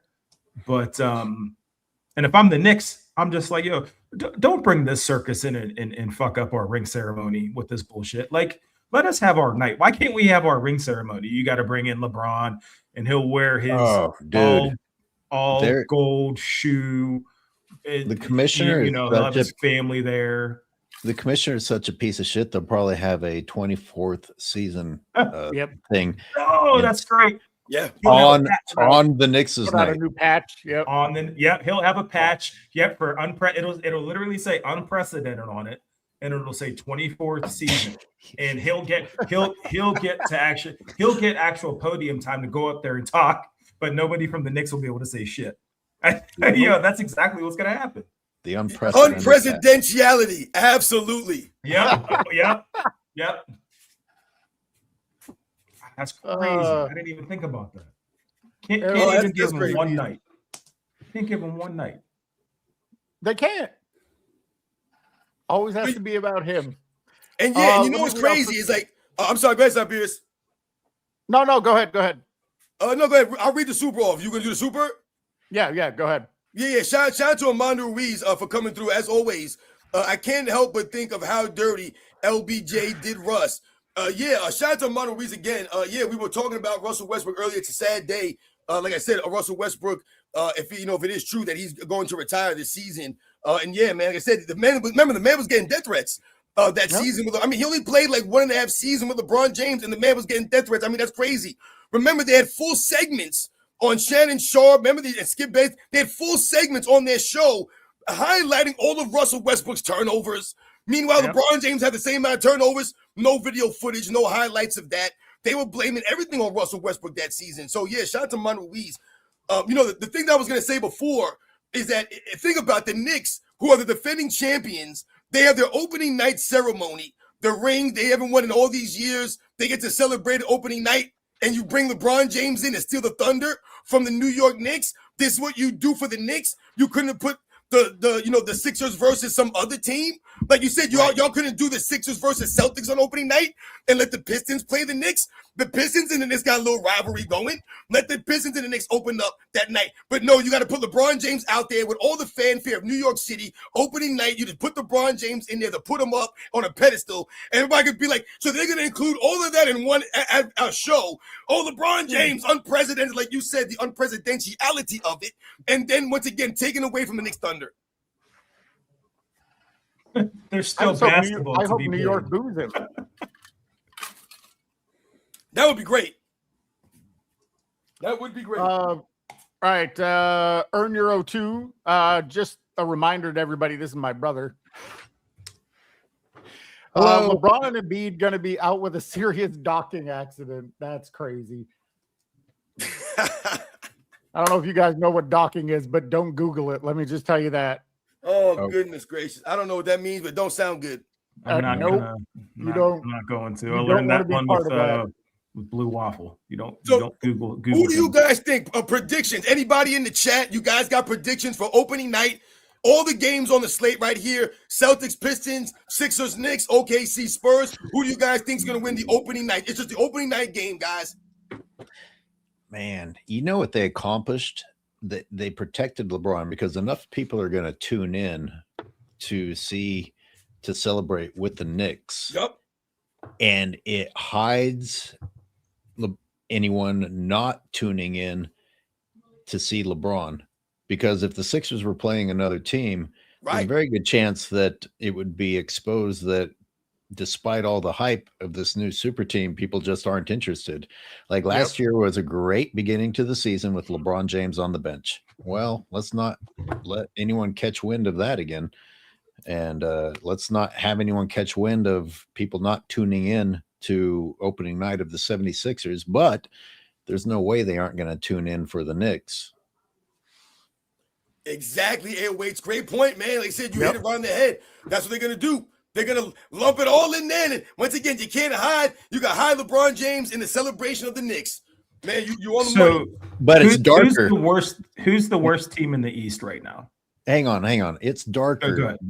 It's darker because you will have a couple months later when they're trying to defend LeBron James, you will have a Kendrick Perkins saying, look at how great the ratings were on opening night because of LeBron James. They will literally use it as evidence that he's still wanted and loved and great. Right. When they set it up.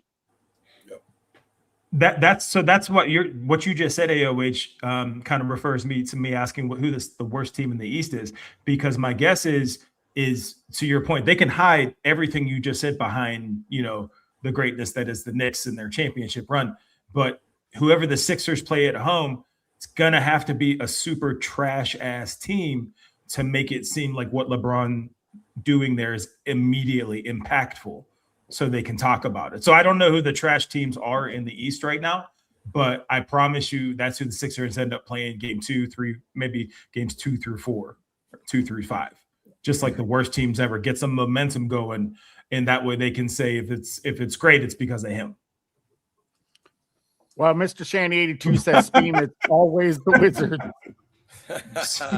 However, the Wizards have 80 and Trae Young. They have 80 and Trae, Yeah, and I think that's a good point there. Shout out to Mr. Shanny for coming through and mentioning the Wizards. And, the Wizards could be a quote-unquote dark horse next season if they, in fact, keep the players that they have on paper. Once again, the Wizards are an on-paper team. Right. That's what they are on paper. It's the same thing for the Sixers. The Sixers are a great team on paper, right? But they haven't actually gone out there and done anything. When it's time for that paper to show up on the court, that's when the problems are going to happen. The same thing we talk about with LeBron James' resume on paper. LeBron James' resume, fantastic. He got one of the all-time great resumes on paper. But once you start checking out on that paper, and that thing disintegrates and it just falls apart quickly.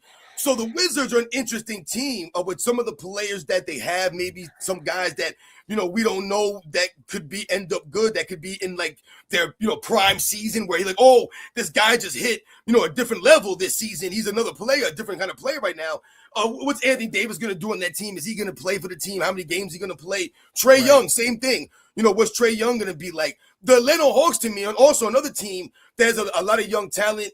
Remember, they were the only team that seemed to give the Knicks problems last season. They actually beat the Knicks twice in that first round before the Knicks went on that run, and they only ended up losing one other game after that.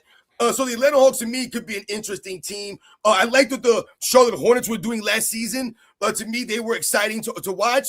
They did get rid of LaMelo Ball, so I don't know what that's going to do for them as far as their, them recalibrating their starting lineup and what they're going to be doing or looking like. But there are some interesting teams. We talked about Cooper Flagg a lot last season, or I've made several videos about him last year anyway. And, it'll be interesting to see what he looks like in the second year, if Kyrie and Irving, in fact, is going to be coming back and playing, and what that's going to look like. Yeah. You guys, from opening night until Christmas, how many games do you think the Sixers play? Ooh, Mm. I don't know. This 20? isn't as fucking 6. I'm just Wait. realizing Hold on. What? that can't be right though, can it? I'm looking at the NBA schedule and we've got October 20th, 22nd, 30th, November 6th, 25th, 27th, and then it's Christmas. No, they're skipping all of Christmas. Wait. Yeah. Okay, never mind. Something's wrong with this schedule here. Never mind. I was like, talk about not earning your money. Right. Yeah, but like you guys said, it'll like you're mentioning, LH, it'll be interesting to see how the schedule actually plays out. Like I said, because sometimes people don't realize, I've told you before, it's not necessarily the amount of games that they had off in between or the back-to-backs or whatever. But I told you there were many times over the last several seasons that you saw the Lakers play a team that was on the second half of a back-to-back when the Lakers were coming in on a 2-day rest. You saw that oftentimes. Right. So those are the things that I'm talking about and alluding to when we talk about how they assist LeBron James during the NBA season. Like LH was mentioning, they'll give these guys. I mean, remember last year, the Lakers did not leave the state of California for a month. So they played the Sacramento Kings, the Golden State Warriors, right? They played at home, right? They were playing all these home games, man. And games in the state of California. They didn't leave the damn state. So again, we talk about some of the things that have happened. We talk about the free throw advantage. That's interesting. We're going to see what happens for the Sixers next season when they were plus 48 last year. What they end up being this season. But Robin, again, that's what makes the whole thing so frustrating, and what makes Adam Silver such a terrible. Try not to swear. Terrible piece of shit is because he is out in our faces, playing on our faces, talking about I can't do anything with the schedule until LeBron James says X, Y, and Z, right? So if you're flat out owning it in public like that, you're no longer trying to hide it, right? And we can talk about free throw differential for every LeBron James led team over the course of his entire career. It's no longer hard to get this information anymore, right? But yet it continues to happen. So, again, it goes back to at what point does somebody, of a higher authority get involved? Because Adam Silver flat out waiting to, like, in my recollection of the NBA, I never remember the schedule being this big of a deal, right? Because you play the teams that are put in front of you. There's no razzle dazzle. There's no scheminess behind it. You just play who's in front of you. But now it's clear as day that there's manipulation taking place. And the fact that the NBA is treating the schedule release as a separate event, again, just further shows you where their head is. And it's disgusting. Word. Exactly. No, you're on the money with that. You're right about that. I think we have one of these LeBron James weirdos. And of course, you know what's funny about you LeBron James guys, user YN9. It's always user something. You guys are all the same, man, because you have like 5 different channels and you get blocked by people because you harass people and you say weird things in the comment section to people. And you're over here with the emotions and the nonsensical things, man. You guys would never come out there and make videos and put yourselves on camera and talk basketball.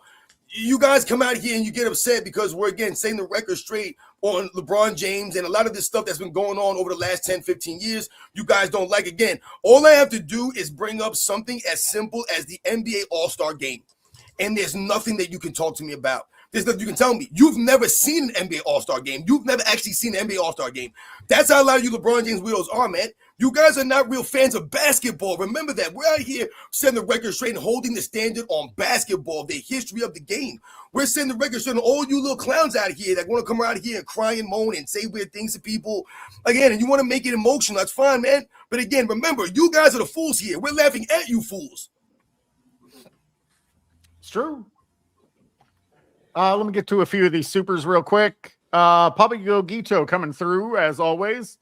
MJ was transcending while LeBron is only transactional. Also, if my life was at stake or my family and I needed current LeBron or NASCAR Jordan to hit 2 free throws, give me Jeffrey all day. I mean, I'm going with NASCAR Jordan 2. Shazam Shaquille O'Neal before you give me fucking LeBron shooting free throws. Shout out to my guy 24 Rapture. I didn't see him in there. Shout out. That's it. I'm not finishing that statement. Shout out. Right. Sports and Fitness Rants. I was going to say, you want to read this one? Yeah, shout out to McAvey, the Don, for coming through as always, a true supporter of our live shows. Thank you very much. Let's just guess how many free throws the 4 and Sixers will get because of the Queen.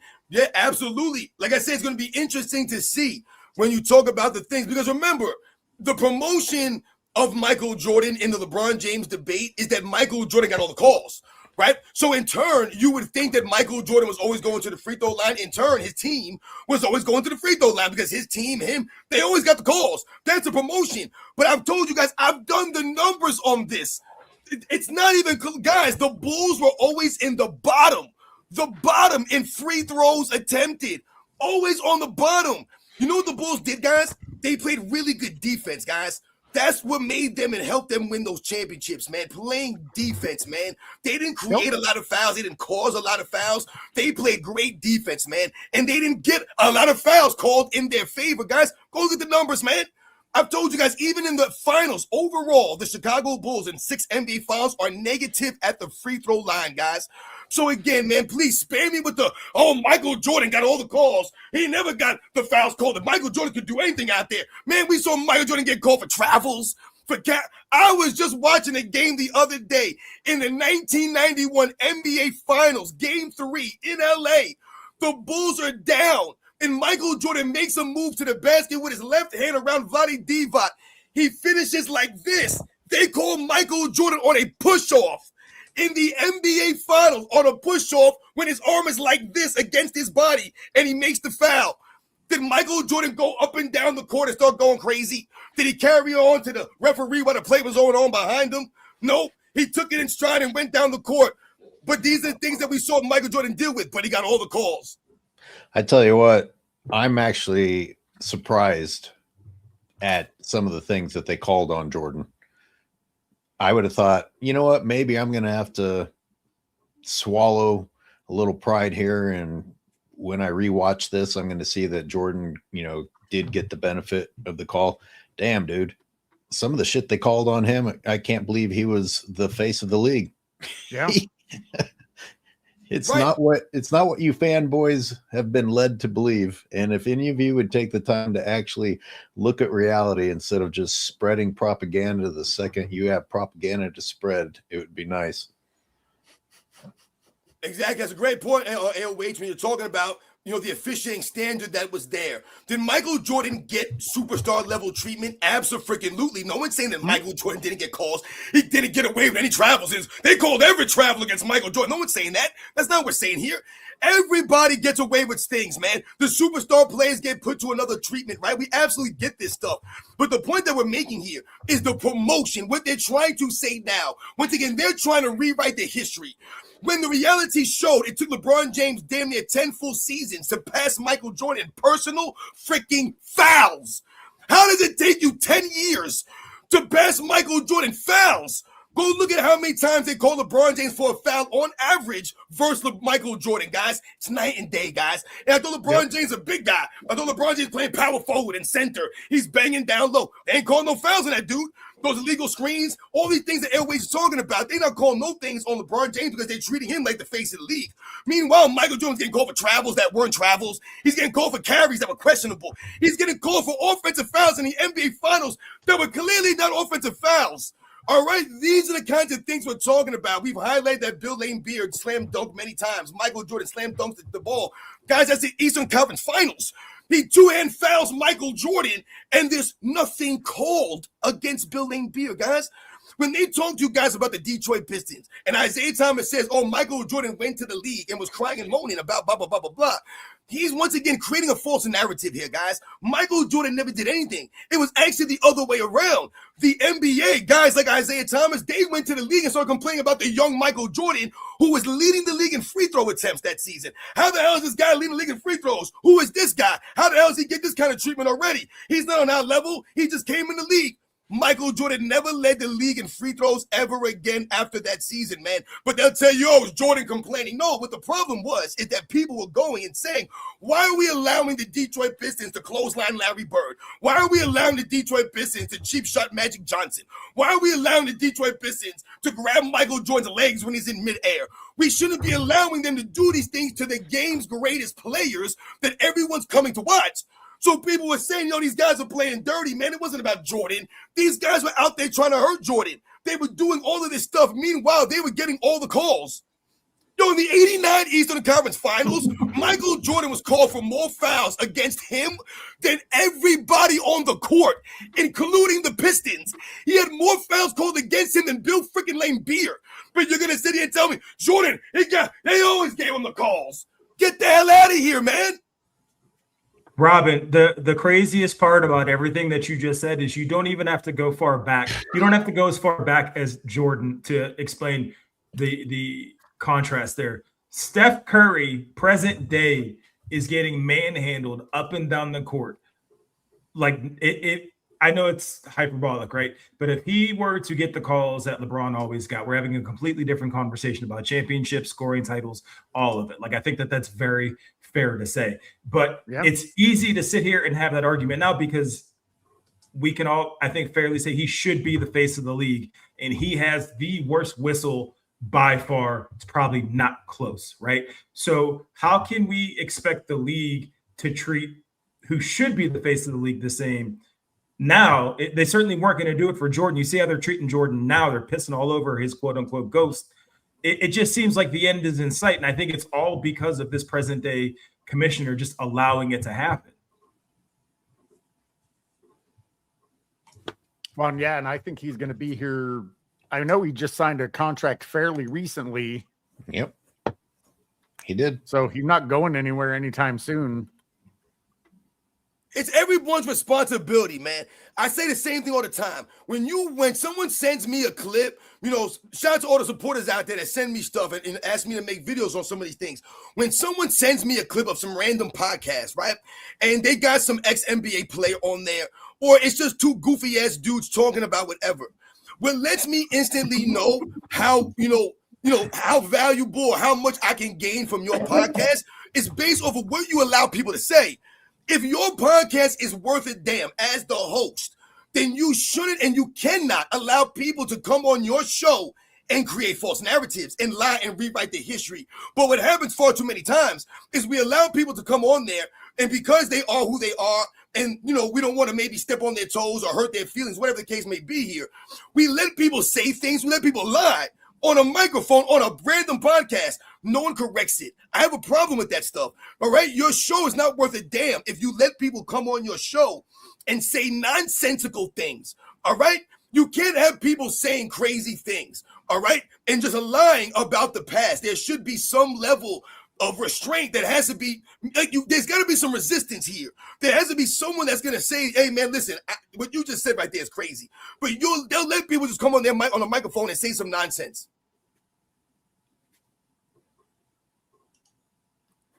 No, it's gross. Listen. No, go ahead. I was going to say, when I first came on YouTube and I was doing some of these shows with some of these guys, I had never met, I didn't know these guys like that. Once again, shout out to my man, Michael Jordan fans are the best. This dude Rex, NNB Sports. There was a guy, the Minnesotan, or I can't remember, the bearded Minnesotan. There were some guys, the OG or something OG. There were some guys that Judge SP. I didn't know these guys. So, there came scenarios in times where they might say something and they thought that they were saying something factual. They thought maybe they made a great point and, they felt that what they said was on the money, whatever. There were many times where I butted heads with a lot of these guys and I was cool with them, right? But I wasn't going to let them just say something, that I didn't think was accurate historically. So I would push back on a lot of this stuff. So there would oftentimes, I would develop a reputation as I have now, as being someone who's aggressive or someone who's loud or, someone who's going to maybe get in your face, so to speak.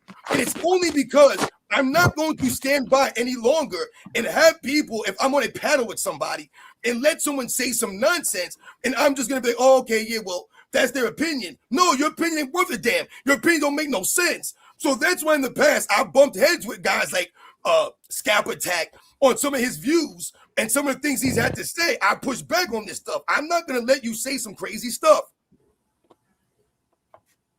Who's the bearded Minnesotan? I'm taking that name. Back I think I might change my name to that. I'm changing my name to that. Do it. I'm gonna hold you to it now. The bearded Minnesotan. I'm taking that. Has nothing to do with me. I'm taking it. Once again, shout out to the bearded Minnesota, man, from back in the day. Shout out to Hoop God, man. Yeah, I haven't seen him in a while. Yeah, shout out to Hoop God. So he commented on one of my videos a few months ago, but I've never heard from him since then. Shout out to all those guys, man. It's too bad. Shout out to everybody in the chat, man. Appreciate you guys again coming through. I can't wait to start playing the what if game when the Sixers start to lose and we start to ask ourselves, what injury is he going to pretend? Is it going to be an injury? Is it going to be a family problem? Is it going to be a mental health crisis? Like what's the reason going to be why the team just can't seem to mesh well? I'm very much looking forward to that. I can't wait until he sits out. The Sixers go on a winning streak, and it's completely forgotten. Just like happened with the Lakers year Just after like year with the after Lakers, year. Yeah. Hey, listen, when he sat out, and you can see them excuse me, let me be Stephen A. See them white boys high-fiving each other and having fun and making the right play and running the fucking the mighty duck, weave in and out bullshit. Like they were having the time of their lives when he was sitting down. And the second he came back, everyone started looking pissed off again. Word. The flying V. That's what I meant. The flying V. Damn. There's something that I've always found interesting. And I'm Mexican and Indian, so I never really gave a shit, but I always thought it was funny. White boys is fine. If I started calling people black boys, there's going to be a fucking problem. That's true. Yeah. Why is one okay and the other's not? How much time do you have? I got all the time in the world. How do we go there? Gotta get a wish to finish watching Life first. It doesn't matter. It's about the energy. It's about the energy you're giving out, man. Right? What kind of energy you putting out here when you say these phrases, you make these statements, man. It's gonna come with the reaction, the response that you get. And I always tell you guys, and we've said this before, man. Everybody wants to be able to say what they want to say.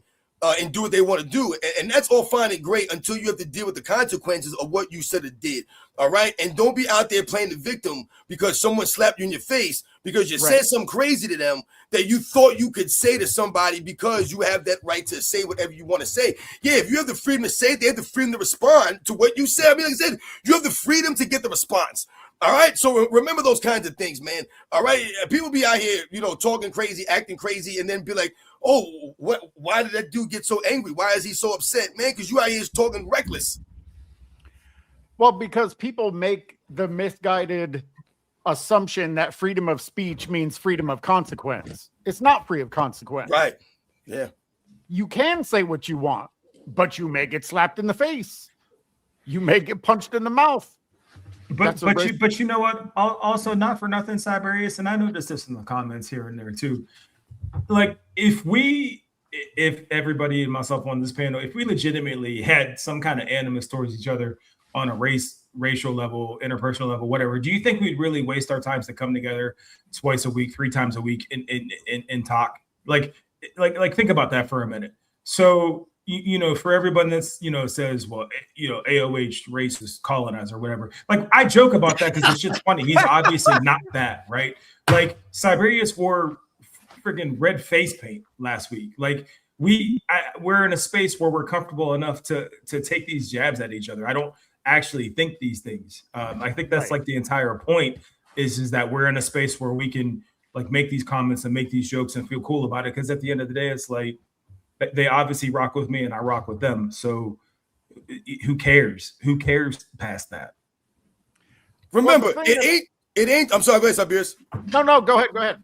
No, I was gonna say it's not only or just about someone doing some physical harm to we joke around and people be yo man, you say something to me, I'll knock you out, blah blah blah.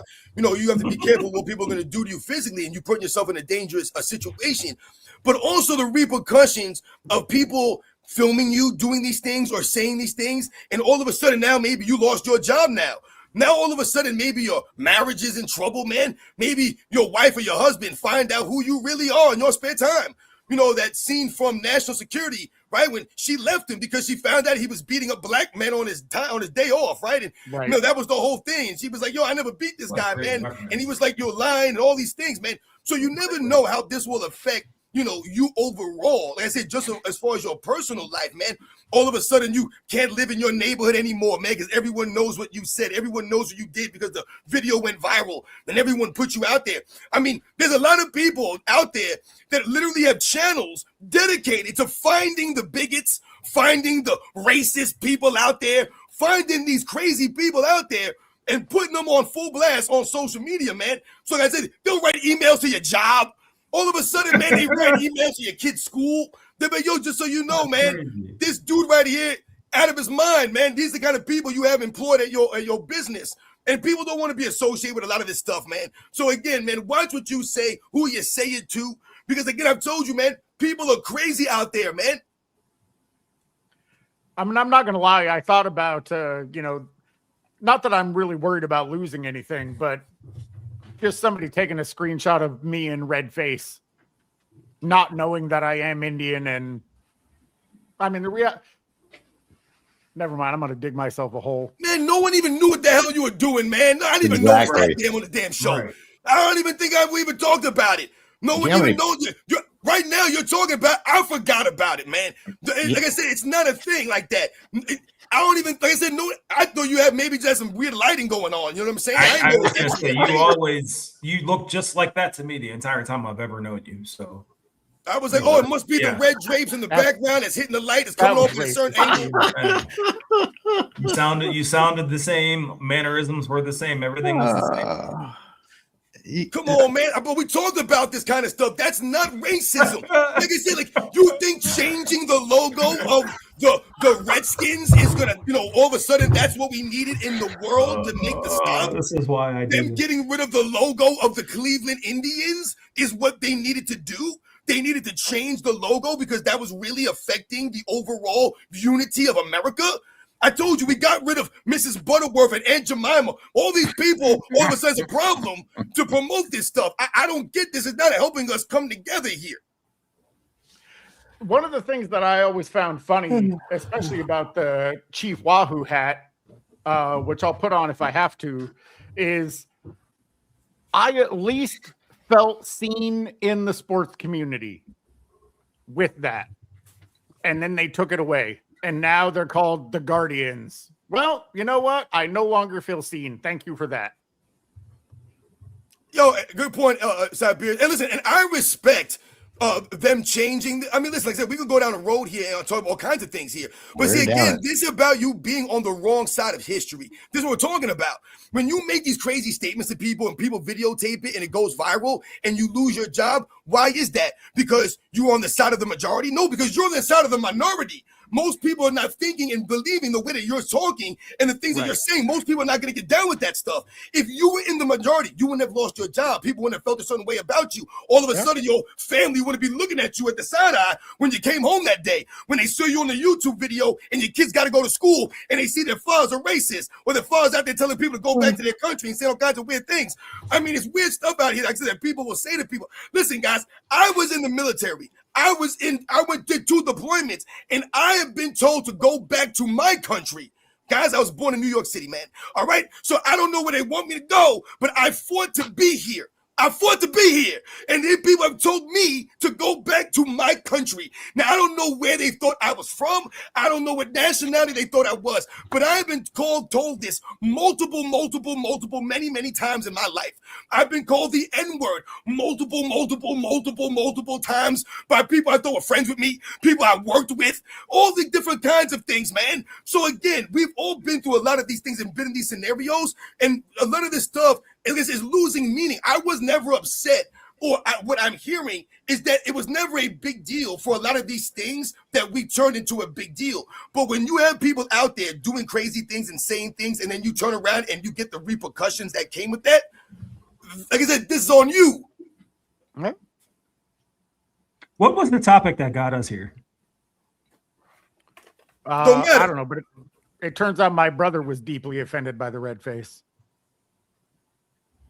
See, well, your brother, I mean, listen, that's a personal thing right there. Yeah, you did red face? I told you, I didn't even realize what was going on. I didn't know what we were doing. I thought, like I said, I didn't recognize. I didn't know if it was some kind of facial mask thing that you had going on. You never know what people are doing these days. Maybe you had some acne or something you was going on. You said you had a brain injury. I ain't gonna mess with you, man. You wanna wear some red paint? Then you do what you gotta do, man. You had a freaking brain injury, man. Damn. God damn. I'm gonna cut you some slack on that.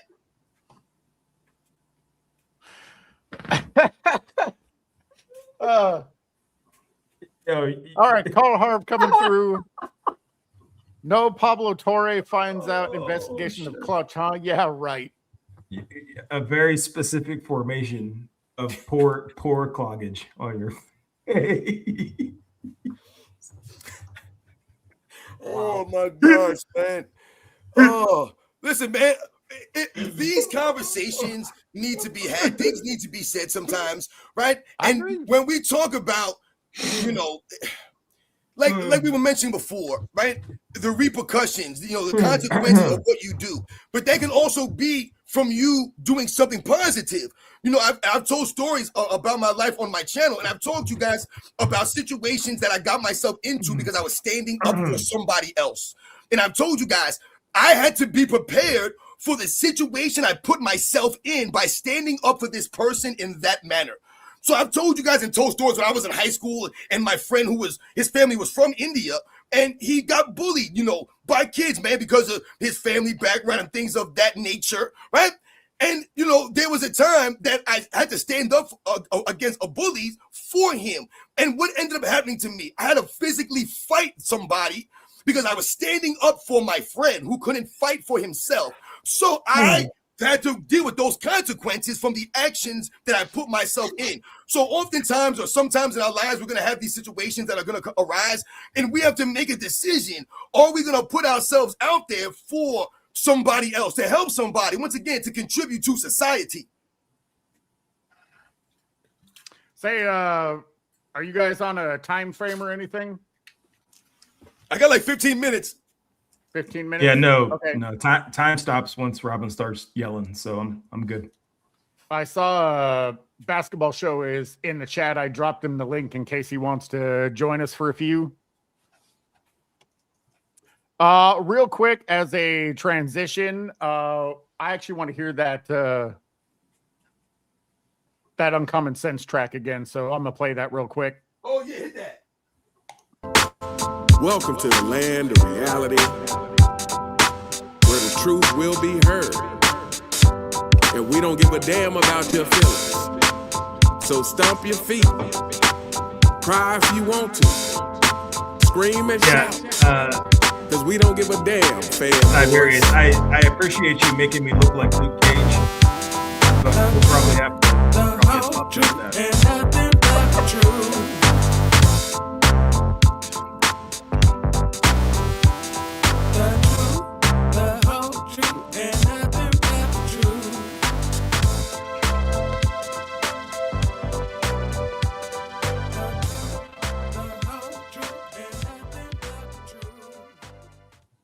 Yo, I swear, man, Common Sense got that 90s West Coast. I told you, Nate Dogg, you know, I mean, vibe, man. But we got to get him on the dog pound. All right, so Erton Euro 2 coming through yet again. I'm a 250-pound Mexican Indian that looks like a Greek Arab. Call me whatever you want. Couldn't hurt my feelings more than my dad did when I was a toddler. And I can confirm that. My dad went hard when I was 3. Respect. Shout out to you guys, man. Again, thank you for coming through. The true love, right? The true love right there. Is your brother a basketball fan, Siberius? Is he going to chime in during the season? No. He All right, watched next basketball topic. for a short. Yeah, no, he's not. He may pay Okay. attention, here and there, but not really. Okay. Basketball show said he might try, but he's driving, so there might be noise. I don't care if there's noise. I call in. Yeah, we just heard AOH call in from inside a spaceship. So Yeah, we got to get him on here at the beginning of one of our shows if we can. If he can ever get free on a Wednesday morning or afternoon. I'm not sure where he is, but yeah, we can get him on here for one of these shows. That'd be great. I will. I'll definitely see if I can orchestrate that. Low Swan 9, y'all speak on Russell Westbrook retiring today. We did hit on that. shit's not right. It's not. Yeah. It's not right. It's like I get Robin. I think you put it in such great context. We're listening to a Ben Simmons possible comeback story, Right. in the same breath as Russell Westbrook having to retire. That is like the definition of injustice. Yep. Yeah, again, man, a shout out to Russell Westbrook. Again, like I said, for the career that he had, and like I said, unfortunately, he never won a championship, and it kind of ended that way. But yeah, shout out to him. Paul, how you doing? Can you hear us? Yeah, I can hear you. How do you hear me? Yeah, you sound fine. Yes. All right, good. No background noise? Very little. Now you're good. Okay. Not too All bad. right, I got a good mic, I guess, but I'm driving, so I can't really look at the screen or anything, but I can definitely join the conversation as long as the signal holds up. All good. Yeah, I was Looks gonna just say, like yeah, dash make sure cam you keep footage. your eyes on the road. Look just like dash cam footage. Keep that going. That's it. So what are you guys talking about today? I mean, we touched on a whole bunch of different stuff. We kind of got a little bit sidetracked on You there? face and me doing red face, but we can certainly move on. We Yeah, can move on from that. He went to Steam Engine Broadcast School. Hey, what do you think about the opening night games?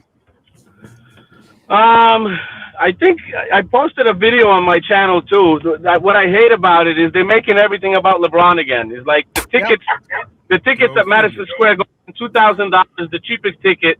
It's all thanks to LeBron, but nobody takes into consideration that it's freaking a championship night. The rings are getting handed out. The banner is being raised after 53 years in New York. Like, these people are stupid. Yo, that's amazing, Paul. We were talking about that very sentiment, man. You're on the money with that. When you talk about how they're hijacking the Knicks championship by making it about LeBron James and the ticket prices, man. That's insane.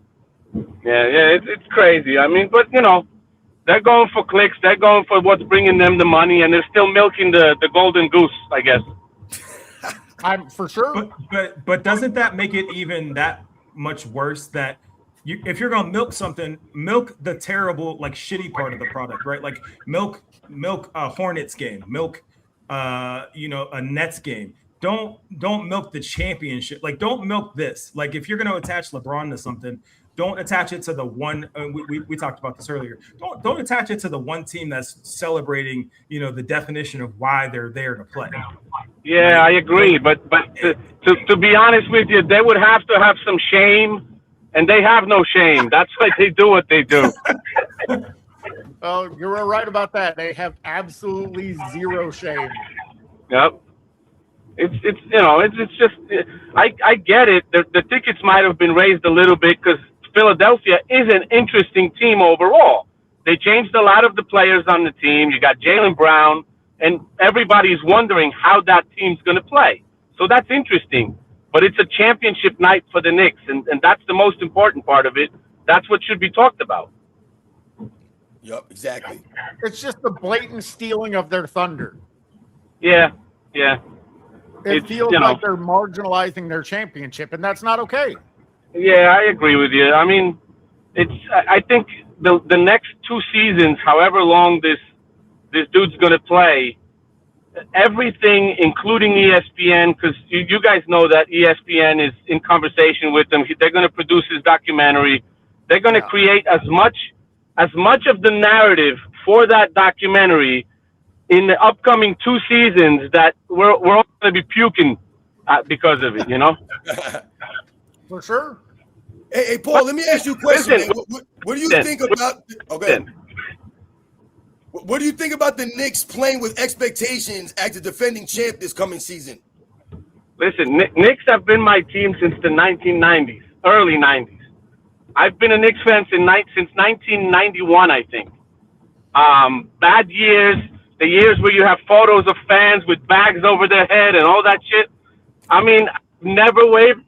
I've changed states. I don't live in New York anymore. And to be honest with you, I think the Knicks are in good position to defend the title. I think they got a nice, evenly built team, and I think they can defend it. You know, they're a good team coming into the season, as long as they still healthy like last season. Yeah, absolutely. I think their core, when you talk about Brunson, Karl Anthony Towns, Anunoby, Hart, Bridges, like these guys, like you said, the core of the Knicks, like you said, they're built, like you said, for the longevity, for the long haul here. Oh, hell yeah. I mean, the good thing, what I like about the Knicks is there's no egos. There's zero egos. It doesn't matter which game, one guy carries, one game another guy carries. Yeah, Brunson is the main guy, but if he doesn't have his game for the night, he has no problem deferring to other players, and they take on the responsibility and they get buckets. Right. Juan, I really think that Brunson needs to get more credit for taking less money to put them in the position that they are. Oh, 100%. 100%. Yeah, unlike speaking Carmelo of that, talking about he doesn't get it. You saw the video where Carmelo Anthony was complaining, right? But I was just about to say, Yeah, that was 2 years ago, though. It was before they won the title.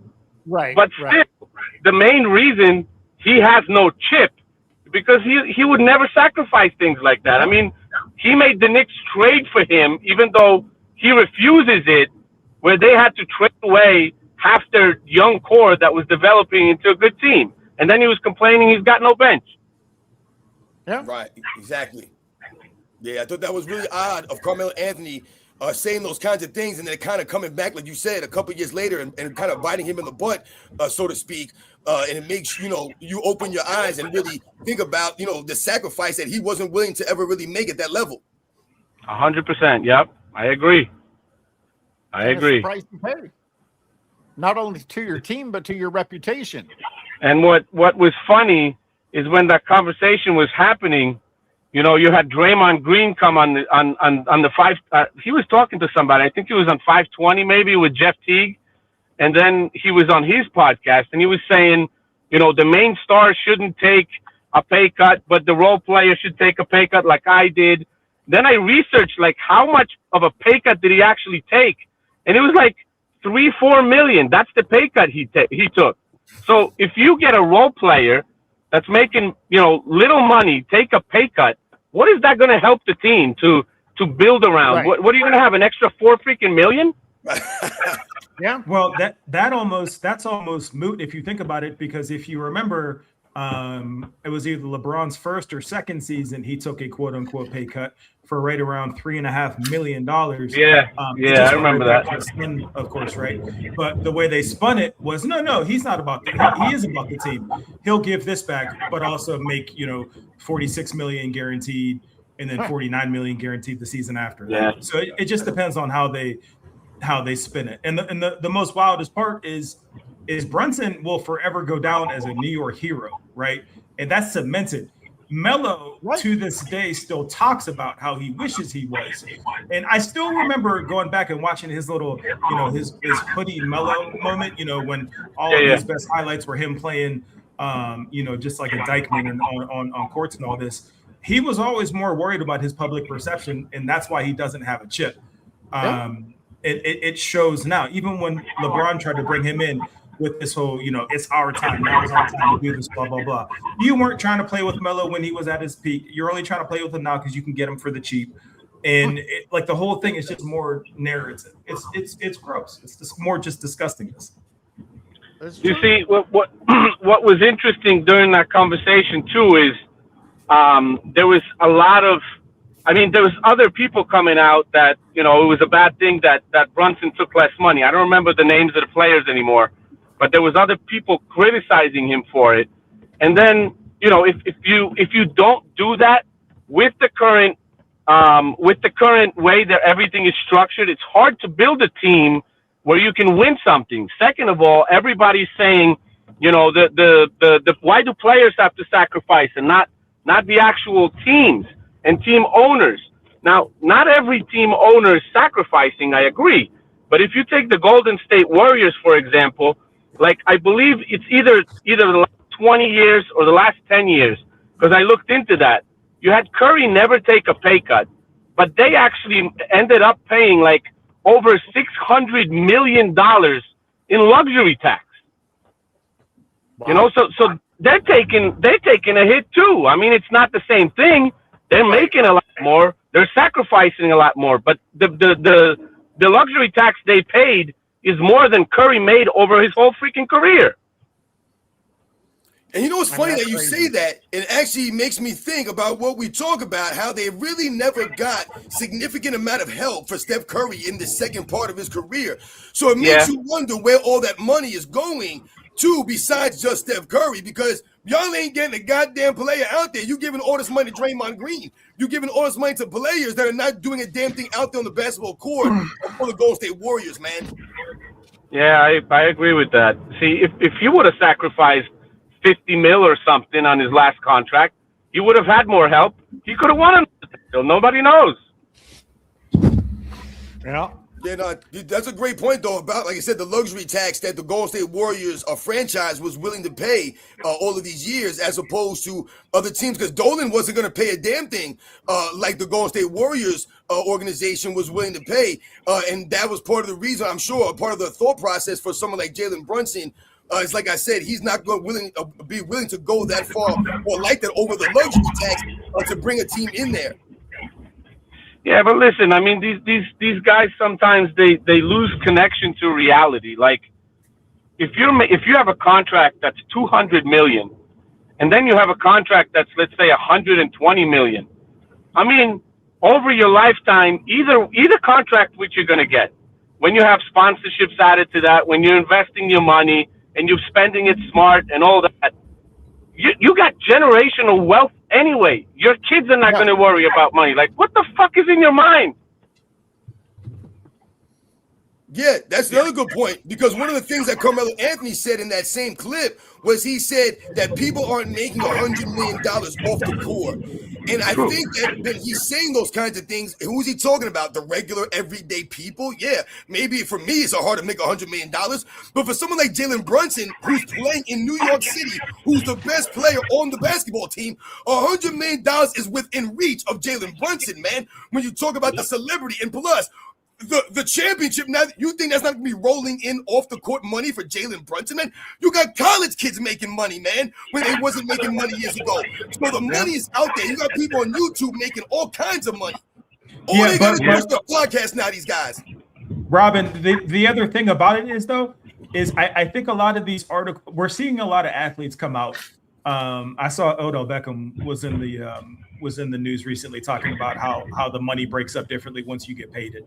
It's almost like these articles are being put out intentionally to piss off like the 9-to-5ers, the paycheck to paycheck guys, right? Because we're sitting here and reading these stories about millionaires and billionaires talking about how it hits different once the taxes take a turn. And you got Melo out here talking about how it hits different because money has to go here, here, and here. But we're not trying to listen to that, because we have bills to pay. We have everyday real life responsibilities we need to work with. I almost think that these stories are put out here intentionally to just further keep us divided. Whereas you see someone who does take a sacrifice, we're not going to hear about that often, even though Brunson took a sacrifice and got the one thing that an athlete chases as a direct result. But that's not the story. Yeah, nobody actually praises him. And nobody actually praises him, but they do what you're saying. They're going to criticize him instead of praising him because he did the right. They're going to criticize him and try to make him look bad. It's just stupid. Sure. I mean, I just did a video where. Do you guys know? Like, go ahead. No, go ahead. I just had a question because I know that Wemby taking a pay cut recently. What did he actually take? Did he take a pay cut, or am I wrong? Now, I think they claim he took a pay cut. Let me see if I can find it real quick.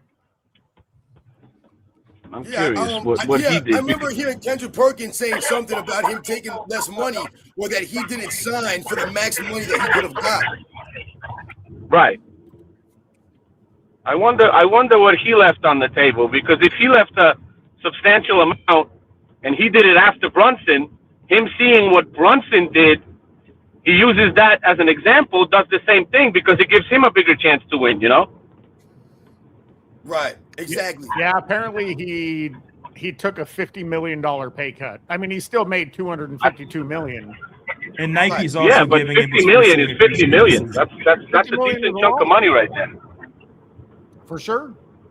Yeah. And like you said, he's got the Nike deal now. He's got his shoe coming out. Yeah. I see the advertisements. So he's going to be making the shoe money. He's going to be making the off the court money. Listen, man, if you got that's the problem with these fools. These guys ain't got no damn personalities, man. Y'all ain't got no charisma. If you got some personality, look at Charles Barkley. The man's making 1 billion times more money off the court after his career than he did when he played in the league. And Charles Barkley got charisma, got personality, man. If these guys had personalities like that, then they could be marketed. It's so easy now for them to get these deals because it's all available. They're not trying to open these doors for the next generation. Those doors are already open for these guys. All they got to do now is walk through them, man. So the money is going to be there for Victor Wembanyama, man. He going to make that money like no problem, man. These guys can do all kinds of podcast appearances, all kinds of stuff these guys can do to make money off the court.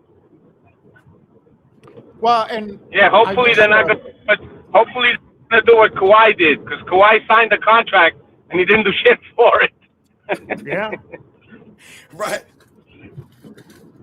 I mean, I wish Pineapple Midrange was here because he really knows the ins and outs of all of the endorsement deals and the incentives that players get, especially to not play.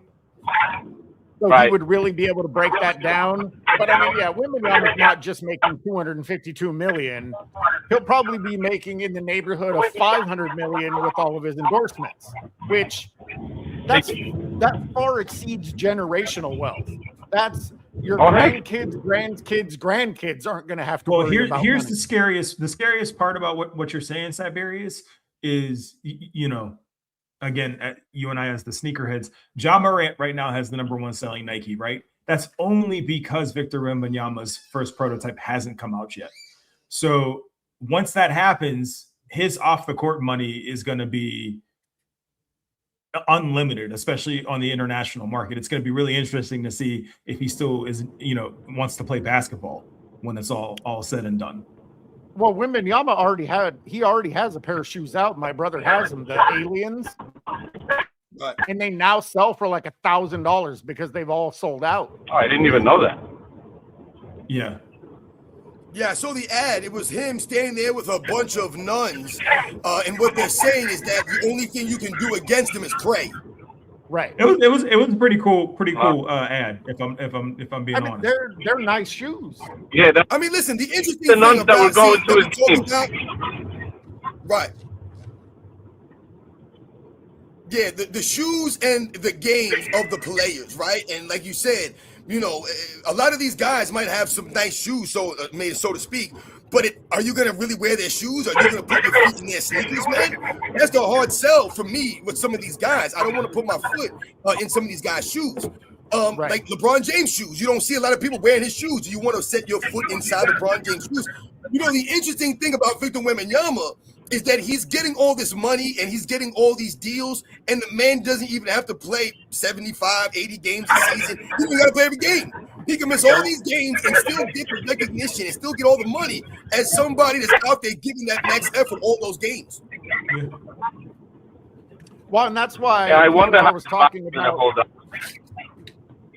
A lot of the time they're incentivized not to play because when they don't play, they can talk about what if. It's off of the potential greatness that they could have had in that game.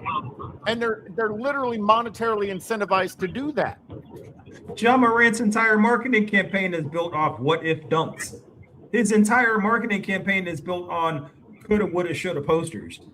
Yeah. ESPN has fallen so far, the NBA has fallen so far that they highlight, again, I hate this term. They highlight the sellies. They highlight the almost dunks, the crossovers and then a miss, the hockey assist. They highlight all the bullshit. Yeah, it turned into money rules everything right now. That's how bad it's gotten. It was kind of maybe not all the way, but partially opposite.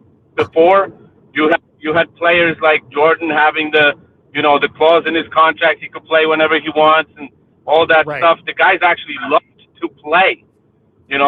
Like even the video I made a couple weeks ago about I don't know if it was on this channel it was on this channel, where I was comparing Larry Bird diving for basketballs in freaking practice, and you had LeBron James dive once in his career, and they made a huge story out of it. Like, bro, come on.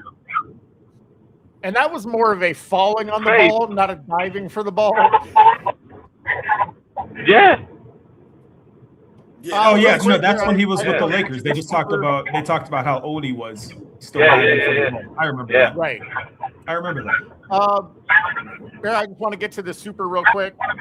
Roth19, Israeli team owner offered Rodman $100K to teach the team rebounding.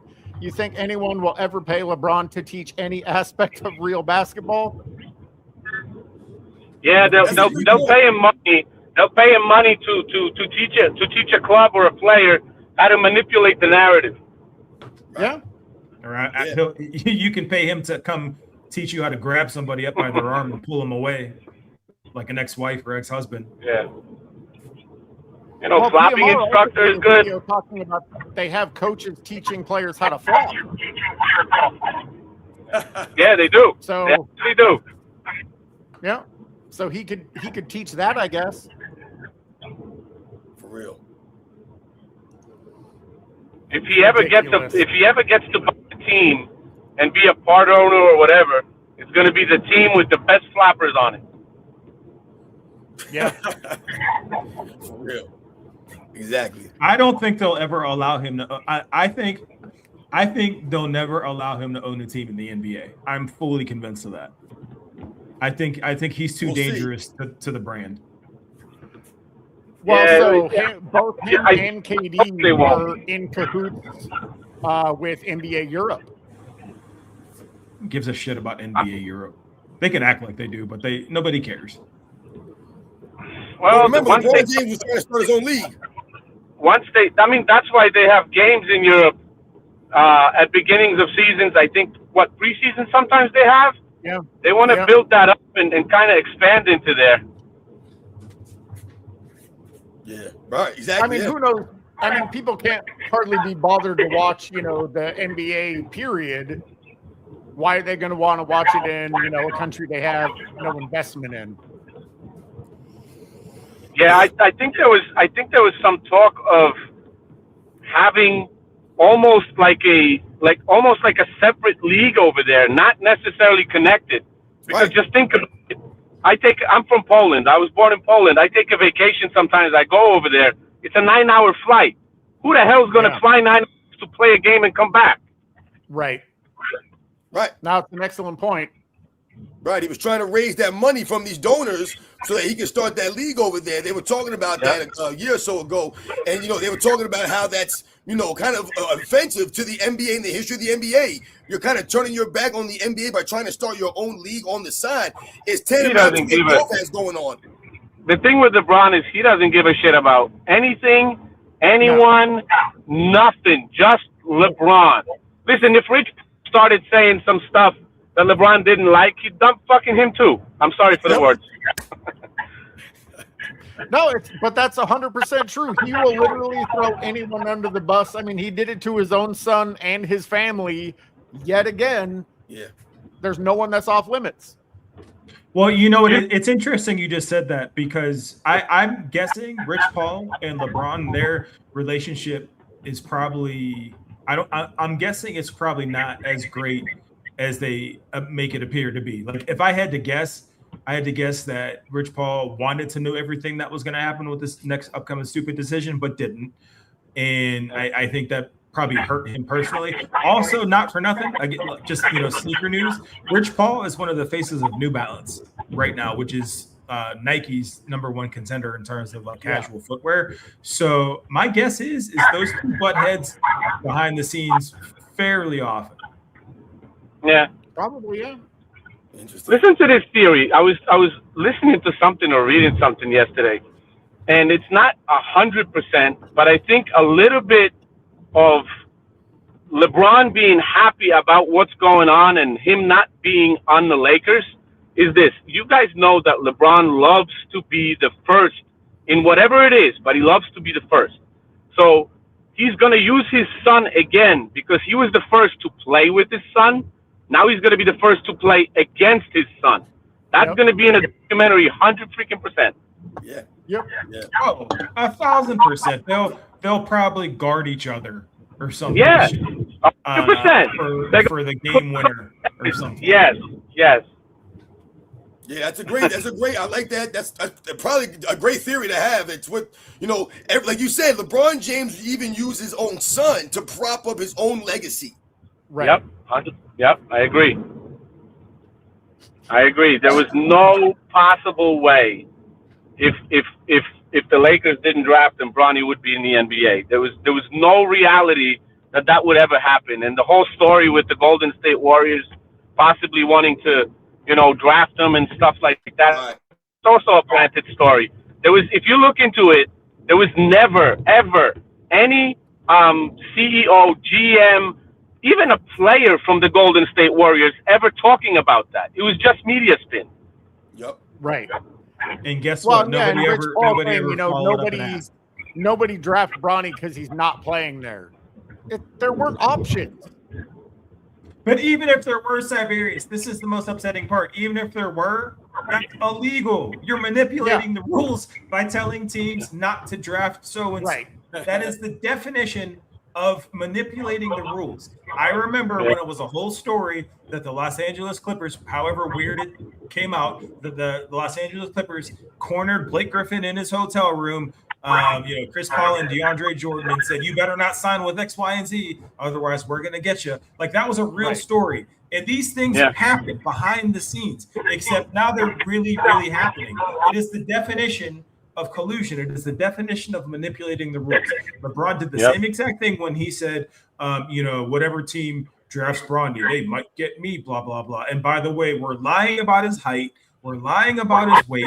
We're lying about everything that these players bust their asses to get into the league for, that their families sacrifice money, like real money for, to get them to this opportunity. You and your son, you lie about it. And it's like this, it's despicable. It's despicable. Yeah. And I'm starting to question Bronny James's character for actually kind of like being accepting of it. Like, I'm almost to the point where it's like, bro, like, do you still think that you deserve this roster spot? And if you do, I think he's got that in the will. If he doesn't do what he wants him to do, he's going to be out of the will. Yeah. Oh, so you think like the pressure's there? You better stay on task. Heck yeah, 100%. You either fall in line or you're out of line. That's crazy. I've seen it before. When there's future money on the line, people have to, get in line. They become sycophants because they can't risk not getting that, or not even the potential of not getting that money. So they just immediately become sycophants and yes men and whatever you want. Yeah, it's crazy. It's the way they do Gotta it. get going. It's crazy. So many people will sell themselves for money. That's the whole thing. Integrity is not worth it to them anymore. Honesty, nobody's got honor anymore. Nothing. It's just how much can I make and what do I have to do? And they'll bend over for anything. That's it.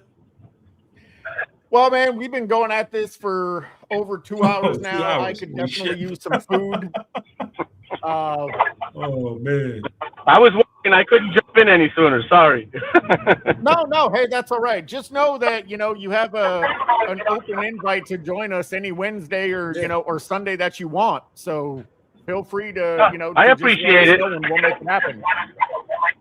I appreciate it. You see, I jump in often, even if I'm not on. I always jump in and comment and do something. No, Yeah, and it's I do. I appreciated for sure. appreciate it. Yeah. But real quick, thank you, Paul, for stepping in. Thank you, Steam, AOH, Sports and Fitness Rants. Absolutely. Thank you to the chat, to everybody that Yep. that gave super chats. I mean, we can't do the show without you, and the reality is we wouldn't want to if you guys weren't here. So thank you, everyone. For real. Thank you Yeah, for man. having me, guys. I appreciate it. Yeah, no, man. Thanks for coming through, guys. Thank you, guys. Catch you guys on the next one. See you All right, guys Joe. Sunday. Yep.